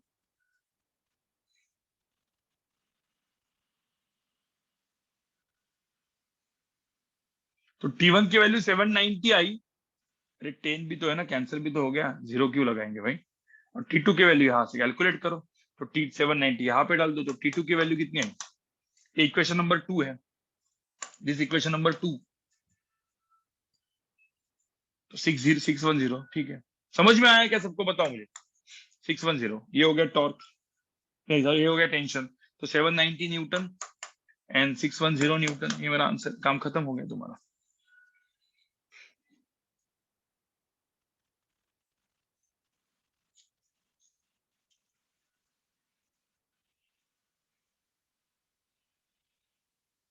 ध्यान में रखना, देखो ये क्वेश्चन को इसको समझ में नहीं आया होगा, खास करके नीट वाले लोगों को समझ में नहीं आया होगा, ठीक है, क्या इवन सीईटी वाले लोग, तो ध्यान में रखना ये पूरी की पूरी मैंने रॉड बनाई है, और एक चीज दिमाग में रखना है इसमें, देखो इस रॉड पे क्या किया है सब लोग, यहाँ पे देखो, सिर्फ एक छोटा सा, मैं मतलब एक्सप्लेन नहीं कर रहा हूँ, सिर्फ एक छोटा सा वापस बता रहा हूँ, ठीक है।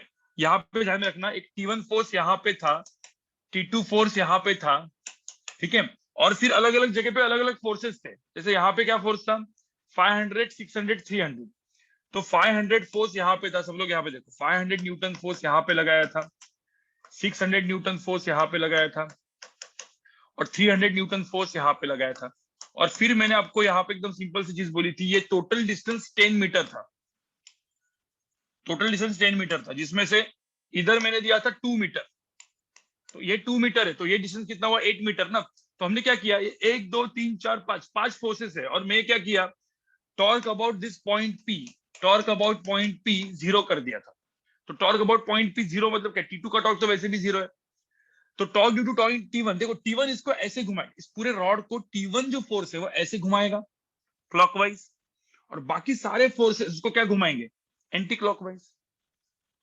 तो जो T1 के टॉर्क है इज इक्वल टू इन सबका टॉर्क मिला के, बराबर ना। तो T1 का जो टॉर्क था इट इज इक्वल टू ये और ये सबका टॉर्क अबाउट पॉइंट पे निकालना पड़ेगा। तो फिर 500 का 10 माइनस 2, 500 इंटू 8 आया, 600 का 600 इंटू 5 आया, 300 का 300 इंटू 3 आया, जो डिस्टेंस था। सबको समझ में आया अभी? अभी थोड़ा सा क्लियर हो गया? अरे 300 कहाँ पे क्लॉकवाइज मूव कर रहा है, देखो ना, 300 न्यूटन फोर्स की वजह से पॉइंट पी पे, अरे पॉइंट पी पे टॉर्क निकाल रहे हैं। तो 300 का पॉइंट पी पे टॉर्क कैसा है, कैसे घूमेगा, ऐसे घूमेगा ना। सेंटर ऑफ मास पे निकाल रहे हैं क्या टॉर्क, टॉर्क पॉइंट पी पे निकाला जा रहा है। सबको समझ में आया है? हाँ। अब मुझे एक बात बताओ, मुझे बात बताओ, ये तो मैंने कर दिया, ठीक है, इसको लिखो फटाफट लिखो, मतलब हो गया होगा आपका लिख के।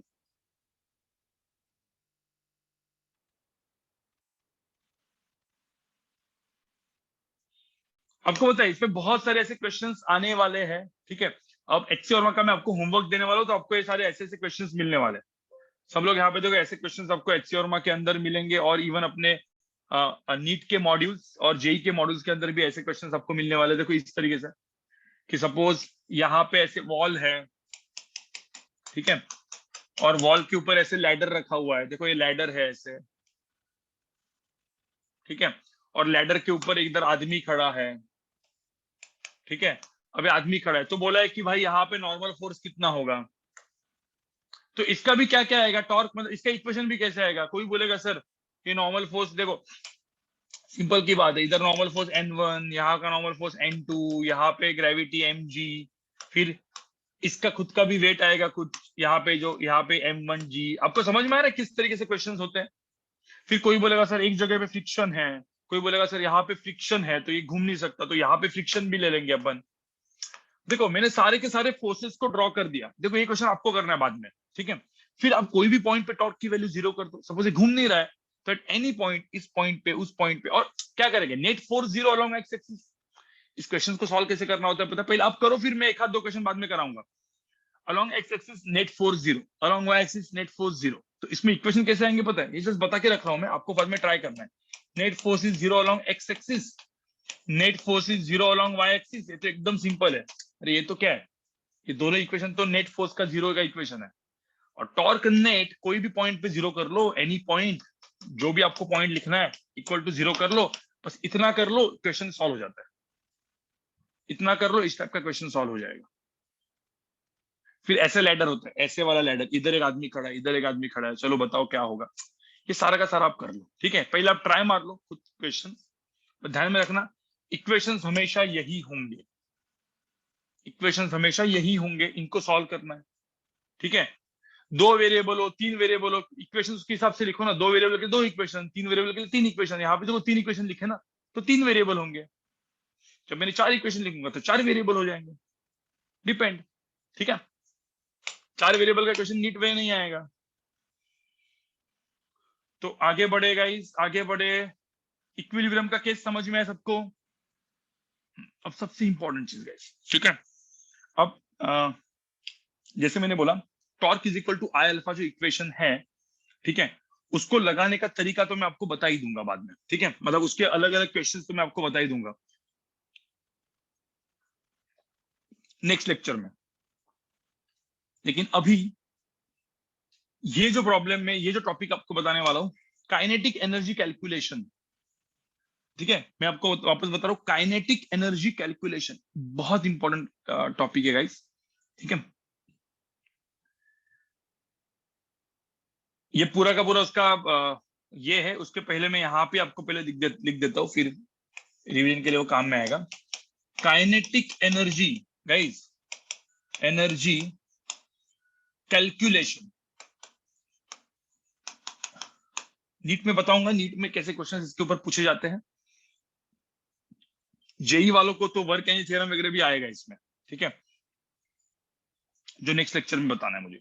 आज मैं दोनों का कैलकुलेशन वाला पार्ट बताने वाला, how to calculate kinetic energy, and time बचा तो how to calculate angular momentum, दोनों, how to calculate kinetic energy and how to calculate angular momentum, ठीक है।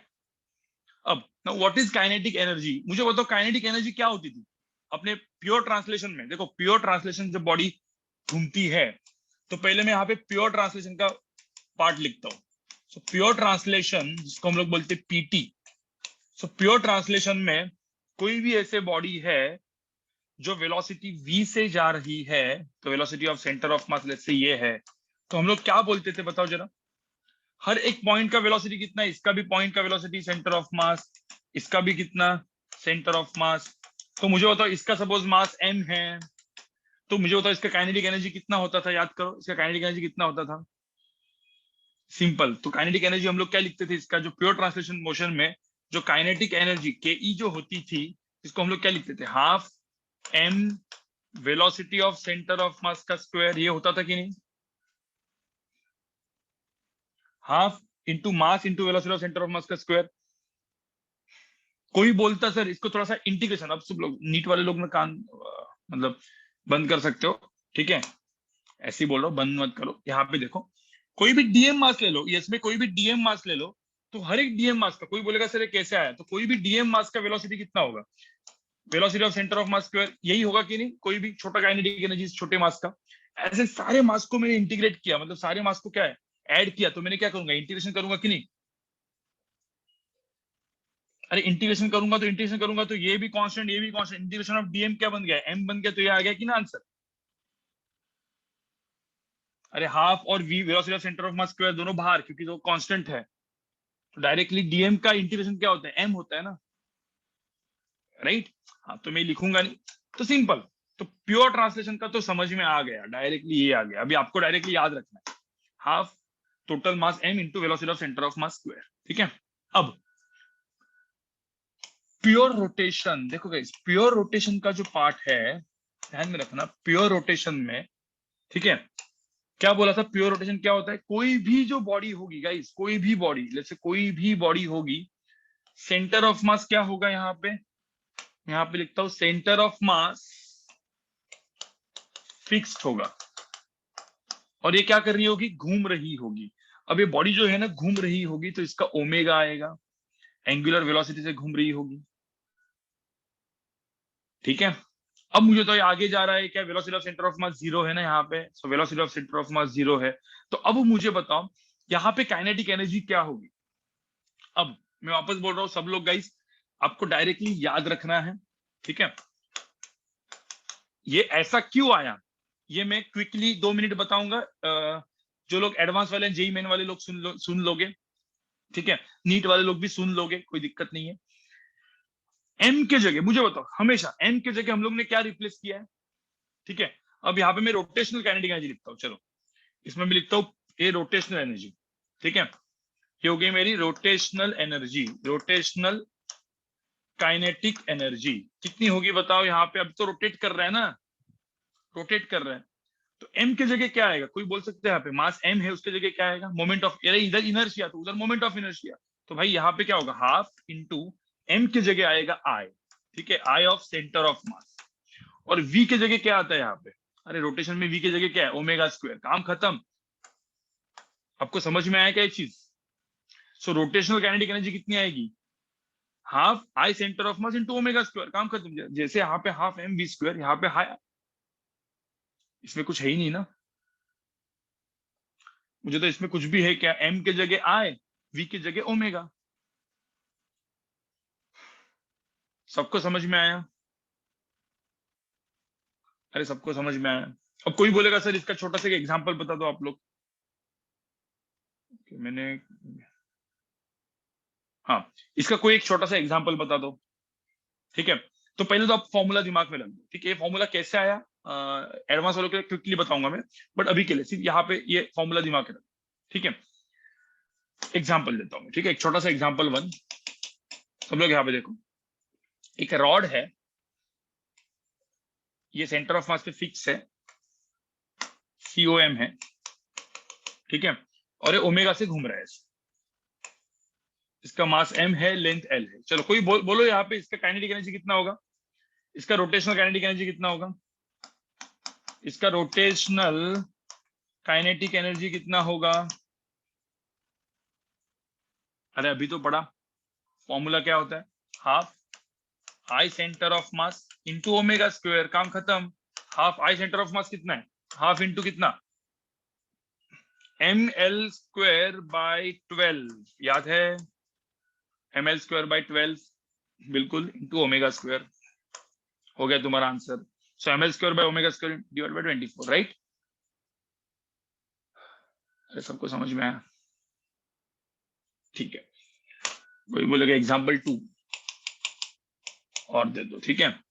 अब स्फीयर है, सॉलिड स्फीयर, ठीक है। मुझे तो मतलब इसमें मुझे तो क्या काम में आ रहा है, इसमें क्या काम में आ रहा है, कोई बोल सकते हैं इसमें क्या काम में आ रहा है? अरे मोमेंट ऑफ इनर्शिया, मैंने बोला ना मोमेंट ऑफ इनर्शिया काम में आता है कैलकुलेशन में। सॉलिड स्फीयर में ऐसा ओमेगा घूम रहा है अपना solid sphere, moment of inertia calculation काम में आएगा, ठीक है।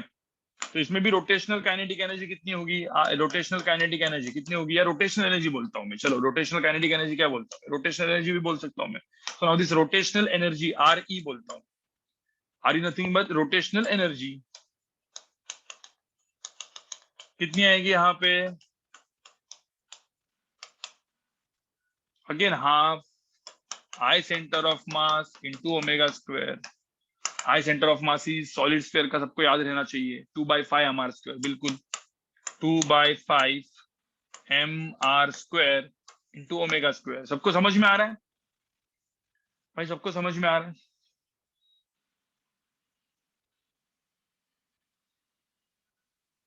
Two two cancel, 1/5 mr² omega square, ठीक है।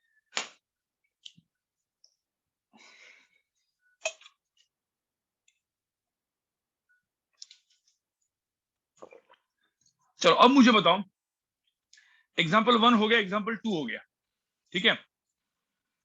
नहीं पहले ये लिखो, लास्ट स्लाइड किसी को देखना है तो लास्ट स्लाइड भी दिखा देता हूं मैं।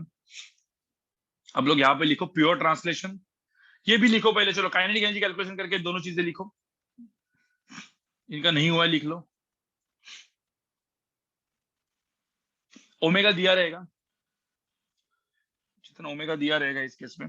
एक दो ऐसे एग्जांपल दूंगा जहां पे ओमेगा नहीं दिया रहता तो कैसे होता है वो भी बताऊंगा। पहले यहाँ पे देख लो, how to calculate kinetic energy.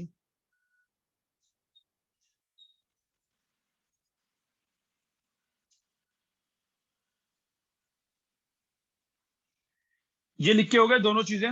Rotational kinetic energy को रोटेशनल एनर्जी भी बोलते हैं, तो इसको मैं रोटेशनल एनर्जी आर ई भी लिखूंगा, और इसको मैं के ई काइनेटिक एनर्जी लिखूंगा। मतलब इसको ट्रांसलेशनल काइनेटिक एनर्जी बोलेंगे, इसको रोटेशनल काइनेटिक एनर्जी बोलेंगे। ट्रांसलेशनल काइनेटिक एनर्जी ये हो गई, इसको क्या बोलेंगे फिर? चाहिए तो इसमें एक और वर्ड यूज कर लो, ट्रांसलेशनल, ठीक है। ये आपको बताया ना, तो ट्रांसलेशनल काइनेटिक एनर्जी और यहाँ पे रोटेशनल काइनेटिक एनर्जी, ठीक है। ये लिख लो, ये हो गया, ये लिख के हो गया सबका। आगे बढ़ते हैं, ये भी लिख लो, इसमें भी एग्जाम्पल 1 एग्जाम्पल 2 ये दोनों चीज लिख दो।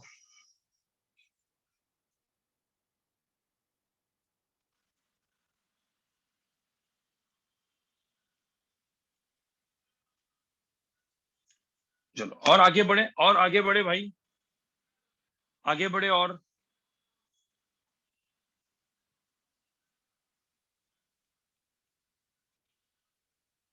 ठीक है। अब मुझे एक बात बताओ,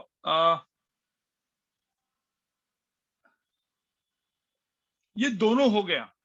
अब कोई बोलेगा सर बॉडी रोटेट कर रही है, प्रॉपर रोटेशन, याद करो प्रॉपर रोटेशन के लिए क्या था, rotation is combination of what, pure translation plus pure rotation, याद है कि नहीं?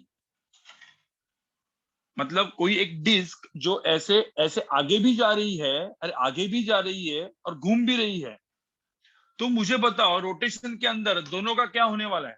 तो इसकी मुझे बताओ टोटल काइनेटिक एनर्जी कितनी होगी, टोटल काइनेटिक एनर्जी। एक मिनट यहाँ पे एक काम करता हूं मैं, इधर मैं लिखता हूं टोटल काइनेटिक एनर्जी कितनी होगी,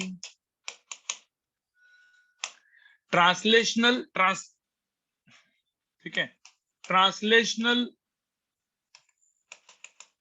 kinetic energy plus rotational kinetic energy. ये सबको समझ में आया क्या, दोनों का कॉम्बिनेशन होगा कि नहीं, पीटी पीआर दोनों का कॉम्बिनेशन होगा कि नहीं, टोटल काइनेटिक एनर्जी। मतलब यहाँ पे क्या लिखेंगे, half M V centre of mass का square plus half I centre of mass into omega square, ये होगी मेरी total kinetic energy. Total kinetic energy सबको समझ में आया क्या ये चीज? सबको समझ में आया क्या? इसका छोटा सा एग्जांपल देता हूं मैं गाइस, इसका छोटा सा एग्जांपल देता हूं मैं। एक डिस्क है, ठीक है, ये डिस्क है जिसका मास है m और जिसका रेडियस है r, और ये जा रही है वेलोसिटी ऑफ वी नॉट से ऐसे, और ओमेगा नॉट से घूम भी रही है। मतलब ये आगे भी जा रही है वी नॉट से, मतलब सेंटर ऑफ मास का वेलोसिटी दिया है वी नॉट, और ओमेगा नॉट दिया है, और रेडियस r दिया है। तो बताओ इसकी काइनेटिक एनर्जी क्या होगी? कितनी काइनेटिक एनर्जी होगी इसकी? टोटल काइनेटिक एनर्जी कितनी होगी? टोटल काइनेटिक एनर्जी कितनी होगी यहाँ पे? बोलो जरा। कुछ नहीं, सिंपल यार, half M V nought square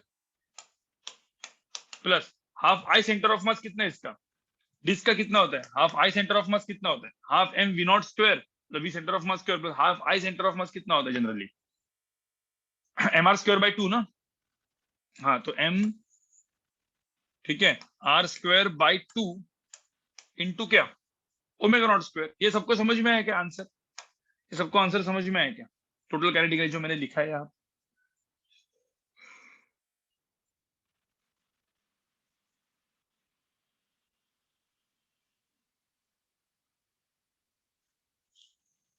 सबको दिमाग में आया क्या?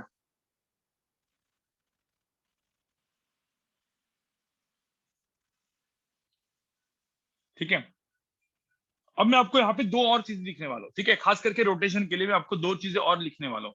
सब लोग यहाँ पे कान खोल के सुन लो। सब लोग यहाँ पे देखो, ये तो मैंने लंबा सा एक्सप्रेशन लिखा। आप में से कुछ लोग बोलेंगे सर कुछ थोड़ा सा ना, मतलब इसमें मतलब एक, चलो एक काम करो, पहले एग्जाम्पल 1 लिखो। सब लोग ने एग्जाम्पल 1 लिख लिया? एग्जाम्पल 1 लिख लिया कि नहीं लिखा? सब लोग लिखो फटाफट। मैं एग्जाम्पल 2 पहले आपको देता हूँ और फिर मैं आपको एक बताता हूँ शॉर्टकट वे, ठीक है, उसको मैं शॉर्टकट देता हूँ। हाँ, इसका सिंप्लीफिकेशन भी करोगे आप, नॉर्मली सिंप्लीफिकेशन करो ना इसका। हाँ, एक जुगाड़ टाइप। जुगाड़ मतलब क्या, फास्ट। आप लोग क्या बोलोगे भाई, इतना दो दो टर्म्स को ऐड कौन करेगा? कोई ऐसा फास्ट वे बताओ जिससे फटाफट हो जाए टोटल काइनेटिक एनर्जी। तो बताता हूं मैं आपको, पहले ये लिख लो, ठीक है। एक छोटा सा एग्जांपल 2 मैं आपको पूछता हूं। ये एग्जांपल,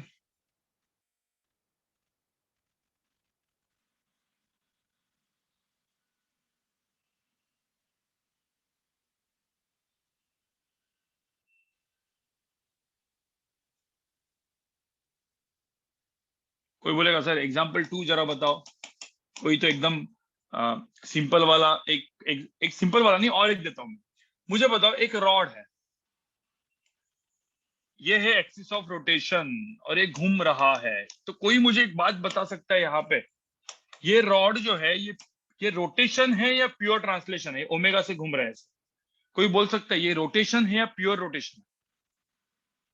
ये चीज मैंने पहले भी बोली थी आपको। ये क्या है गाइस? नहीं, ये प्योर रोटेशन नहीं है, ये रोटेशन है भाई। प्योर रोटेशन क्या होता है? सेंटर ऑफ मास फिक्स है क्या इसमें? क्या मुझे होता है यहाँ पे सेंटर ऑफ मास फिक्स है? अरे centre of mass is not fixed. Aman मार खाएगा तू। अब बता, यहाँ पे बाकी लोग भी, कुछ कुछ लोग जो बोल रहे हैं कि जो फिक्स है, सेंटर ऑफ मास फिक्स दिख रहा है यहाँ पे। अरे भाई पूरा का पूरा ये रॉड इधर मैंने फिक्स किया है, रॉड ऐसे घूम रहा है। देखो ये पेन जो है ये ऐसे घूम रहा है।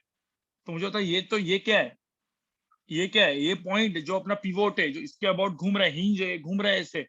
तो यहाँ पे सेंटर ऑफ मास मूव कर रहा है। आप याद करो, मैंने आपको बताया था 3 टाइप के रोटेशन बताए थे हमने, आपको याद है? Rotation with sliding, rotation with without sliding which is called rolling. याद है रोलिंग? अब मैं वापस रोलिंग थोड़ा सा बताने वाला हूँ क्योंकि उसके ऊपर क्वेश्चन आते हैं नीट में भी। रोलिंग के ऊपर एकदम डेप्थ में क्वेश्चन नहीं आते, लेकिन काइनेटिक एनर्जी कैलकुलेशन वाले क्वेश्चन आते हैं, ठीक है। तो गाइस रोलिंग होता है। और तीसरा क्या होता है? Axis of rotation present but not passing through centre of मास। याद है सबको? यहाँ पे मुझे बताओ, ये ओमेगा से घूम रहा है तो सेंटर ऑफ मास जो इधर है, ठीक है, मैं ओमेगा थोड़ा सा इधर कर लेता हूँ ऐसे। तो कोई बोल सकता है यहाँ पे जो सेंटर ऑफ मास है, centre of mass, this is centre of मास, कोई बोल सकते हैं इसका velocity of centre of mass कितना होगा? कोई भी बोल सकता है। पूरा लेंथ एल है, centre of mass half distance पे, तो सेंटर ऑफ मास का वेलोसिटी कितना होगा? कोई थोड़ा सा सर्कुलर मोशन का फंडा लगाओ भाई, सर्कुलर मोशन का फंडा लगाओ इसमें। यस, यस, कितना है guys? Omega into into L by to. अब ये मैंने लिखा है, क्यों लिखा है मैंने, बताओ जरा। इसका मैं एक्सप्लेनेशन आपको इधर के वाले पेज में दूंगा। सब लोग यहाँ पे देखो, सब लोग यहाँ पे देखो, एकदम बिल्कुल सच चीज है। जब ये डिस्क, सब लोग यहाँ पे देखो, जब ये डिस्क होती है और ये जब घूमती है ओमेगा से, जब ये मैं ऐसा बोलता हूँ कि ओमेगा से घूमती है और ये फिक्स होता है, तो याद करो हर एक पॉइंट, जैसे ये पॉइंट हो, ये पॉइंट हो, कोई भी पॉइंट हो, जैसे ये पॉइंट लिया, ये पॉइंट, ये सपोज डिस्टेंस आर पे, तो ये पॉइंट का जो टेंजेंशियल वेलोसिटी कितना होता है? Omega into R. याद है? V is equal to R omega. अरे V is equal to R omega होता है। कोई बोलेगा सर ये वाला पॉइंट का वेलोसिटी कितना होता है? ये मैंने बोला आर, डिस्टेंस आर है, तो ये ओमेगा इंटू आर होता है velocity. So this is the velocity, right? So velocity at this point, tangential velocity omega into R होती है। इधर टेंजेंशियल वेलोसिटी कितनी होती है? ओमेगा इंटू स्मॉल आर होती है। याद है कि नहीं? तो जब कोई भी पॉइंट, जब एक्सिस ऑफ रोटेशन प्रेजेंट होती है गाइज, यहाँ पे देखो, ये हो गई मेरी A O R, axis of rotation जब प्रेजेंट होती है, ये खुद सेंटर ऑफ मास भी है अभी तो हर एक पॉइंट सर्कुलर मोशन करता है। याद है?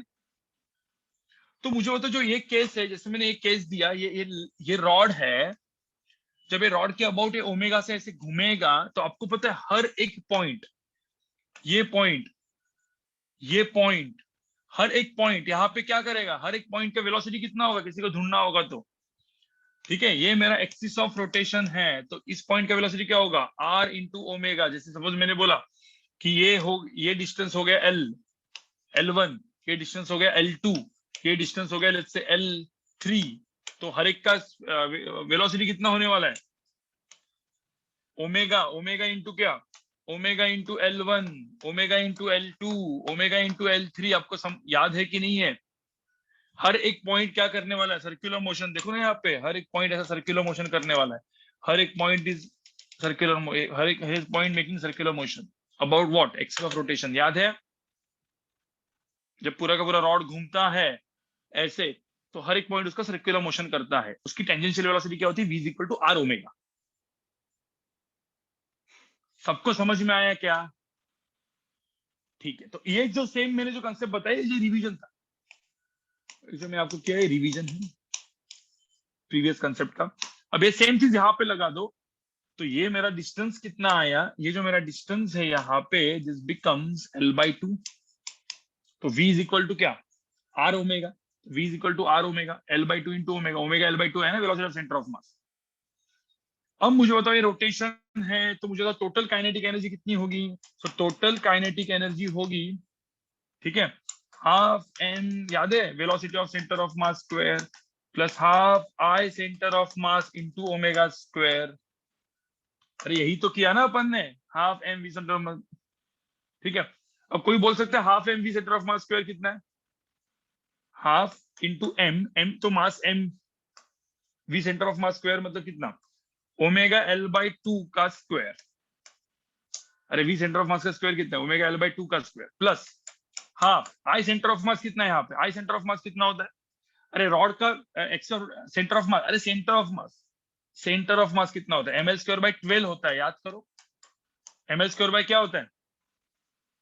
अरे एम एल स्क्वायर बाई 3 नहीं होता, सेंटर ऑफ मास का बोल रहा हूँ मैं, एक्सिस ऑफ रोटेशन का आप निकाल रहे हो। अरे सेंटर ऑफ मास है ना, आई सी ओ एम का मतलब क्या है? Moment of inertia about centre of मास ना, कितना होता है? ये होता है ना ओमेगा स्क्वायर। सबको याद, सबको ये समझ में इक्वेशन जो मैंने लिखा? कोई इसको सॉल्व करके बताए कि कितना आंसर आता है? ओमेगा स्क्वायर एल स्क्वायर, कितना आंसर आएगा?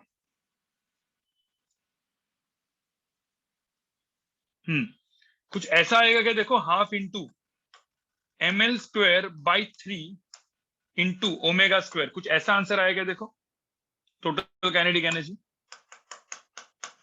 जिसको हम लोग बोलेंगे गाइस, जिसको हम लोग मतलब आपका डायरेक्ट आंसर ये आएगा 1/6 M L square by M L square omega square, ये आपका आंसर आया होगा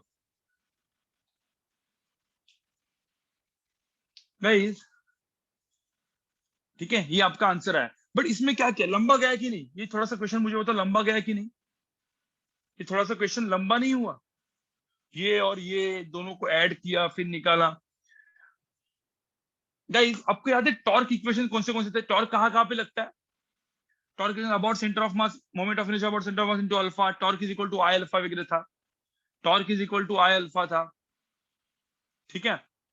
but about axis of rotation भी लगता है। तो गाइस गाइस गाइस यहाँ पे आप देखोगे, ये आपको क्या दिख रहा है, जो आपका इक्वेशन आया, देखो मैं टोटल काइनेटिक एनर्जी यहाँ पे जो लिखता हूँ, टोटल काइनेटिक एनर्जी को यहाँ से अच्छे से लिखो, और देखो यहाँ पे क्या दिख रहा है, half into ml square by 3 into omega square. ये इसको क्या बोलते हैं, ये जो चीज था ये क्या था, moment of inertia about what, moment of inertia about axis of rotation था कि नहीं, moment of inertia about axis of rotation था कि नहीं। तो टोटल काइनेटिक एनर्जी को क्या हम लोग डायरेक्टली ये लिख सकते हैं, instead of writing this half M, ये दोनों का मतलब pure translation plus pure rotation दोनों का कॉम्बिनेशन लिखने से अच्छा ये लिख दो ना, सीधा लिख सकते कि नहीं लिख सकते।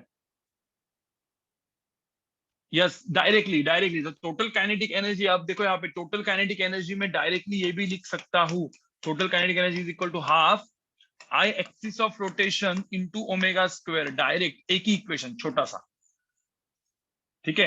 ये शॉर्टकट है ना, ये शॉर्ट मेथड है कि नहीं, कुछ सॉल्व करने की जरूरत नहीं पड़ी, मतलब VCOM is equal to omega L by 2 लिखने की जरूरत नहीं पड़ी, directly half I axis of rotation into omega square, मेरा आंसर है सीधा। Yes it is always true, but कौन से केस में, ये कौन से केस में, जब एक्सिस ऑफ रोटेशन प्रेजेंट हो, when there is axis of rotation present in the body, आपको समझ में आ रहा है, एक्सिस ऑफ रोटेशन प्रेजेंट होगा तो ही ये काम में आएगा। तो शॉर्ट मेथड जो है कब काम में आएगी, तभी काम में आएगी जब एक्सिस ऑफ रोटेशन प्रेजेंट हो, आपको समझ में आ रहा है।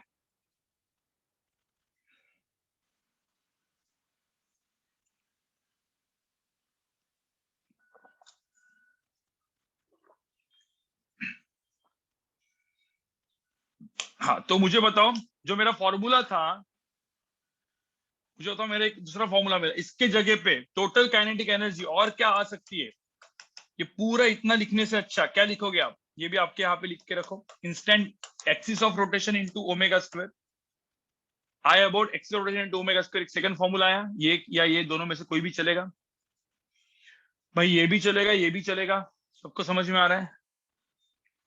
देखो ये वाला भी चलेगा लंबा सा, या ये वाला भी चलेगा। हाँ बट उसमें जैसे इस केस में मुझे तो एग्जांपल 1 में एक्स ऑफ रोटेशन प्रेजेंट है क्या यहाँ पे, एग्जांपल 1 में ये तो अपना ब्लॉक जो है वो स्लाइड करते करते जा रहा है, वी नॉट ओमेगा नॉट करते करते जा रहा है, कोई भी एक्स ऑफ रोटेशन प्रेजेंट है यहाँ पे नहीं है गाइस, यहाँ पे तो बिल्कुल नहीं ना, यहाँ पे जा रहा है ना ऐसे, इसमें तो नहीं है।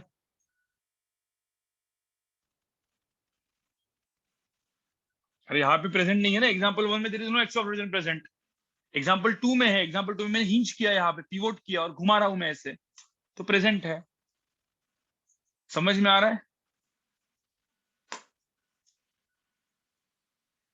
हाँ कोई बोलेगा सर मतलब इसका ही एग्जांपल 3 देता हूं मैं, एग्जांपल 3 ये लिख के हो गया, एग्जांपल 2 लिख के हो गया सबका, एग्जांपल 2 हो गया लिख के, एग्जांपल 1 का भी शॉर्टकट मेथड है वो बताने वाला उसके बाद, और उसके बाद लेक्चर खत्म, ठीक है। पहले मुझे बताओ एग्जांपल 3, एक छोटा एग्जांपल दे रहा हूँ, एक डिस्क है, सब लोग यहाँ पे देखो, एक डिस्क है, ये डिस्क है जिसका मास दिया है m और इसका रेडियस दिया है r, और देखो axis of rotation is passing through this point and it is perpendicular to the plane, ऐसे ऐसे है, और ये घूम रहा है ओमेगा से।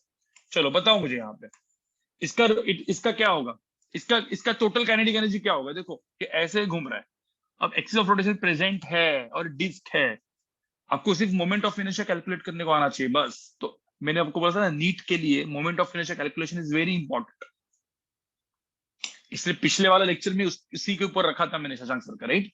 So what is total kinetic energy, what is total kinetic energy इस केस में, टोटल टी की मतलब टोटल काइनेटिक एनर्जी कितनी होगी,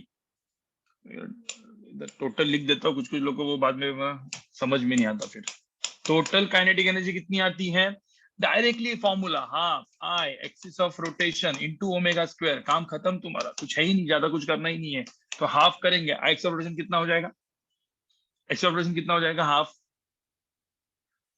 और गाइस जिनको समझ में नहीं आता ना लेक्चर आज के आज देखने का, मतलब जैसे आपका लेक्चर खत्म हो जाता है उसके बाद फटाफट जाके रिकॉर्डिंग देख लेने का with in 24 hours, with in 24 hours, ठीक है। हाँ, कितना होता है ये, कितना होता है, mr² by 2 इधर वाला होता है, पैरेलल एक्सिस थ्योरम लगाना पड़ेगा कि नहीं, तो mr² by 2 प्लस mr²। चलिए तो मैं यहाँ पे जस्ट लिख के रखता हूँ, it is mr² by 2 plus mr², parallel axis theorem लगाने के बाद इंटू ओमेगा²। ये आपको समझने के लिए लिखा है, तो 3/2 mr², राइट। तो आंसर कितना आएगा, 3/2 mr²। तो 3/4, इधर बाई 2 भी तो है ना, mr² ओमेगा²। सबको समझ में आया, this is total kinetic energy.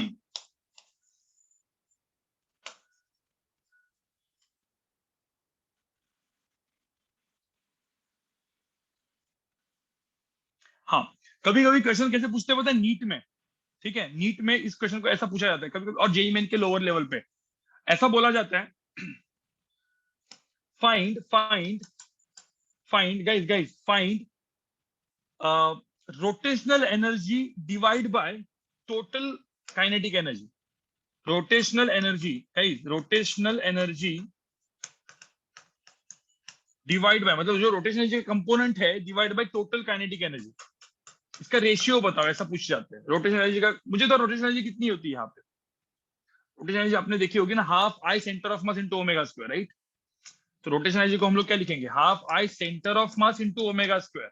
और मुझे बताओ टोटल काइनेटिक एनर्जी को क्या लिखेंगे, half I axis of rotation into ओमेगा²। तो बेसिकली इन शॉर्ट आपको क्या पूछा है, हाफ ऑफ ओमेगा², क्या आंसर क्या पूछा है, I centre of mass divided by I axis of rotation, काम खत्म। मोमेंट ऑफ इनर्शिया का बेसिकली रेशियो पूछा है इस केस में। समझ में आया क्या। तो आई सेंटर ऑफ मास कितना होगा, mr²/2, तो mr²/2 एंड 3/2 mr²।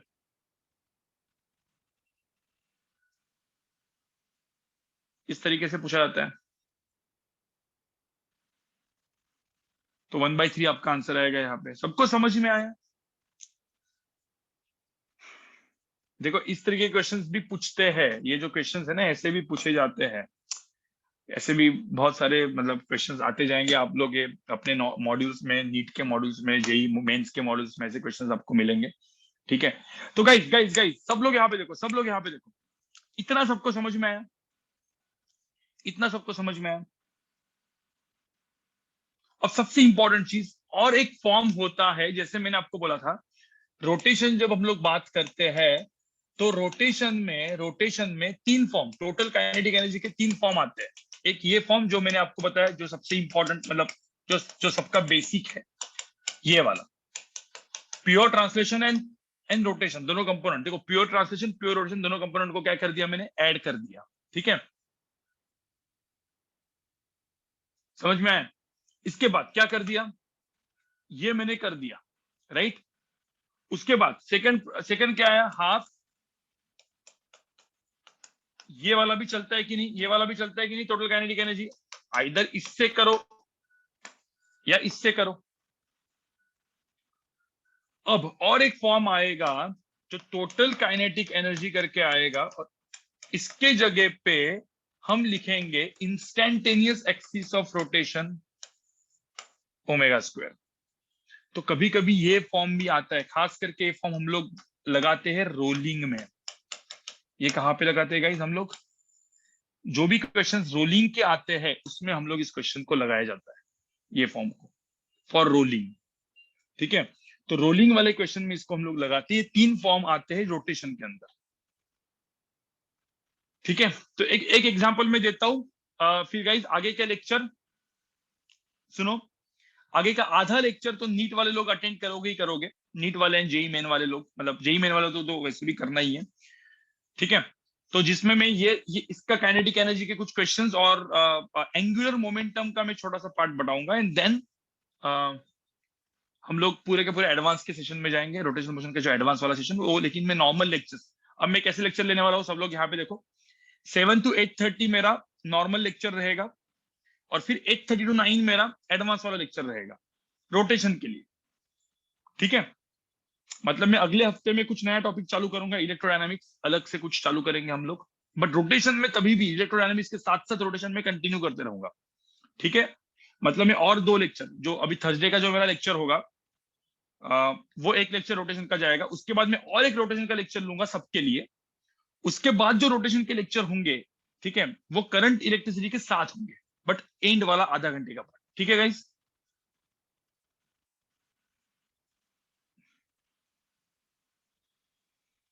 हाँ, और रोटेशन के जो एडवांस पार्ट है उसके लिए आपको काफी पेजेस, मतलब एक अराउंड 15-20 पेज तो आपको छोड़ दो, क्योंकि वो बहुत डेप्थ में है, बहुत सारी चीजें बहुत डेप्थ में है, ठीक है। ये जो मैंने आपको पढ़ाया है, मतलब ये तो ऐसे ही पढ़ा दिया फटाफट फटाफट, मतलब फटाफट फटाफट क्या, मैंने जो भी पढ़ा है, जो नीट के लिए काम किया है, जेई मेन के लिए काम किया है, वो जो नीट वालों के लिए काम का नहीं है एडवांस वाला पार्ट, उसको देख के फिर नीट वालों को डर लगता है, ठीक है। और कुछ लोग जो जेई मेन में भी, मतलब आपको सपोज एकदम टॉपर नहीं बनना है जेई मेन में, आपको मतलब वो top NITs and top triple ITs नहीं चाहिए, नॉर्मल एनआईटीज और सब चल जाएगा, तो भी कुछ कुछ लोग रोटेशन छोड़ देते हैं, ठीक है।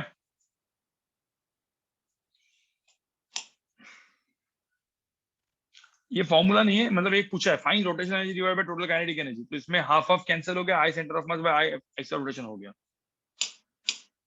ठीक है। लास्ट का क्वेश्चन गाइस, सब लोग यहाँ पे देखो, what is instantaneous axis of rotation. कोई मुझे बोल सकता है, देखो रोलिंग, मैं यहाँ पे रोलिंग का एक टर्म डिफाइन कर रहा हूँ, so I am defining the term rolling. एक काम करते, रुको, मैं अभी कितना हुआ time,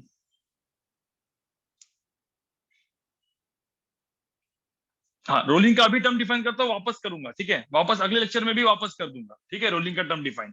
so what is rolling, what is rolling guys, क्या बोला था मैंने, व्हाट इज रोलिंग।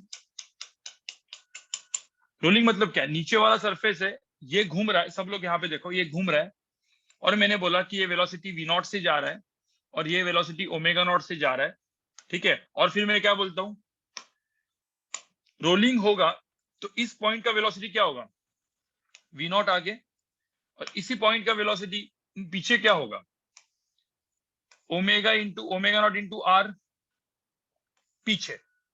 और फिर हम लोग क्या बोलते हैं, इस पॉइंट का वेलोसिटी देखो, ये सपोज पॉइंट नंबर 1 है, ये पॉइंट नंबर 2 है, यहाँ पे ये ग्राउंड है बेसिकली, ये तो ग्राउंड है, तो वेलोसिटी ऑफ ग्राउंड कितना होता है, 0 होता है, तो वेलोसिटी ऑफ 1 भी क्या होगा, 0 होगा, याद है कि नहीं। There is no relative motion between ground and this point, तो आंसर कितना आएगा, आंसर कितना आएगा, वी नॉट की वैल्यू किसके बराबर आएगी, वी नॉट की वैल्यू किसके बराबर आएगी, ओमेगा नॉट इंटू आर के बराबर आएगी कि नहीं।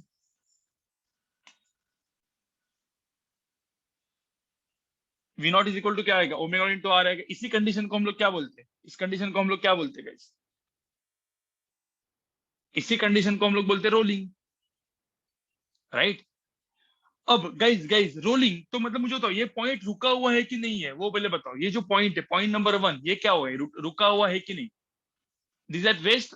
मुझे तो इंस्टेंटेनियस पे रेस्ट पे, इंस्टेंटेनियस मतलब उस पर्टिकुलर इंस्टेंट पे रेस्ट पे है कि नहीं, भाई उस पर्टिकुलर इंस्टेंट पे पॉइंट नंबर 1 क्या रेस्ट पे है, उस इंस्टेंट के लिए, जस्ट उसके बाद कुछ एक सेकंड के बाद, या जस्ट उसके जस्ट बाद ये पॉइंट, ये डिस्क आगे जाएगी, पॉइंट नंबर 1 ऊपर उठ जाएगा, और आगे वाला पॉइंट आएगा जो रेस्ट पे आएगा, कुछ इसके जस्ट बाजू वाला फिर एडजेसेंट पॉइंट रेस्ट पे आएगा, उसके बाजू में जस्ट एडजेसेंट वाला पॉइंट रेस्ट पे आएगा, तो हर इंस्टेंट पे ये नीचे वाले पॉइंट रेस्ट पे आते जाएंगे।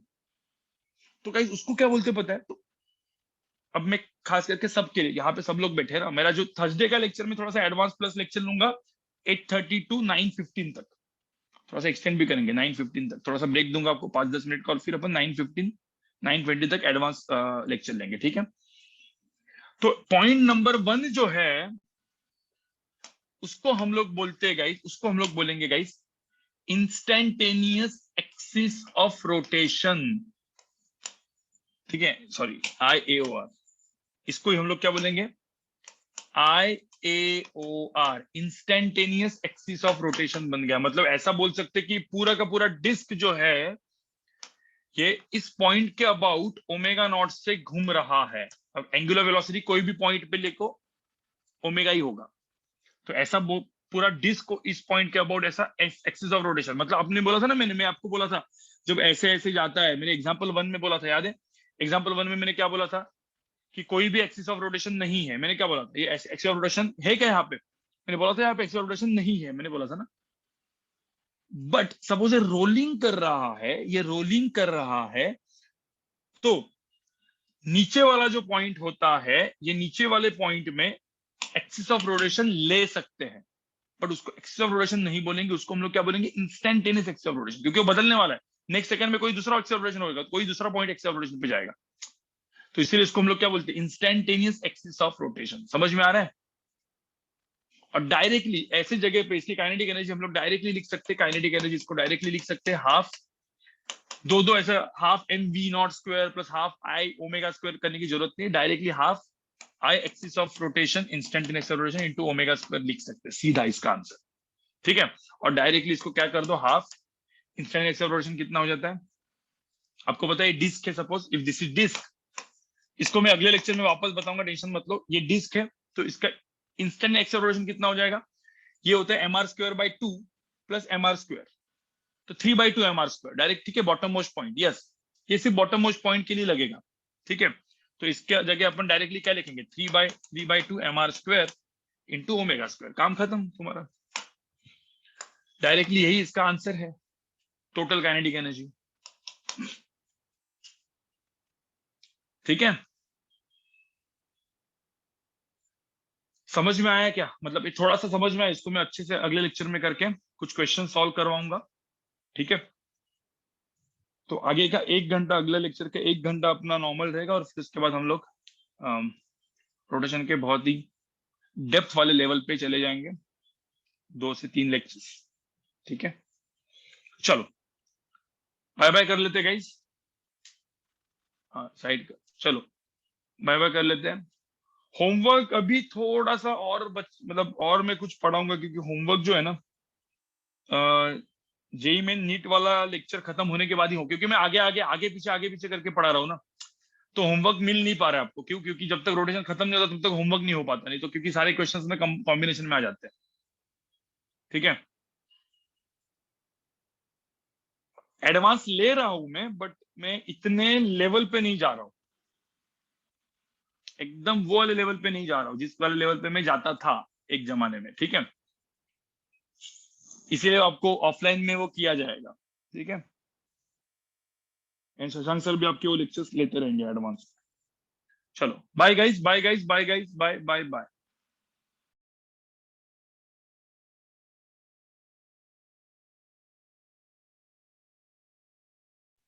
ओके, किसी को एग्जाम्पल 2 देखना है, ओके, इसको लिख दो, इसको अगले लेक्चर में करेंगे वापस, स्क्रीनशॉट के लिए एग्जाम्पल 2। ठीक,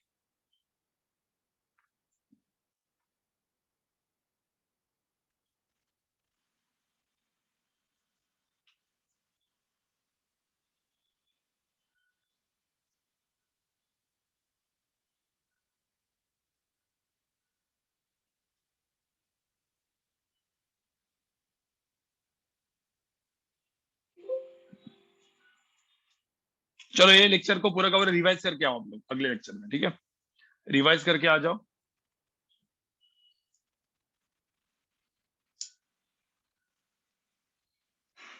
चलो बाय गाइस।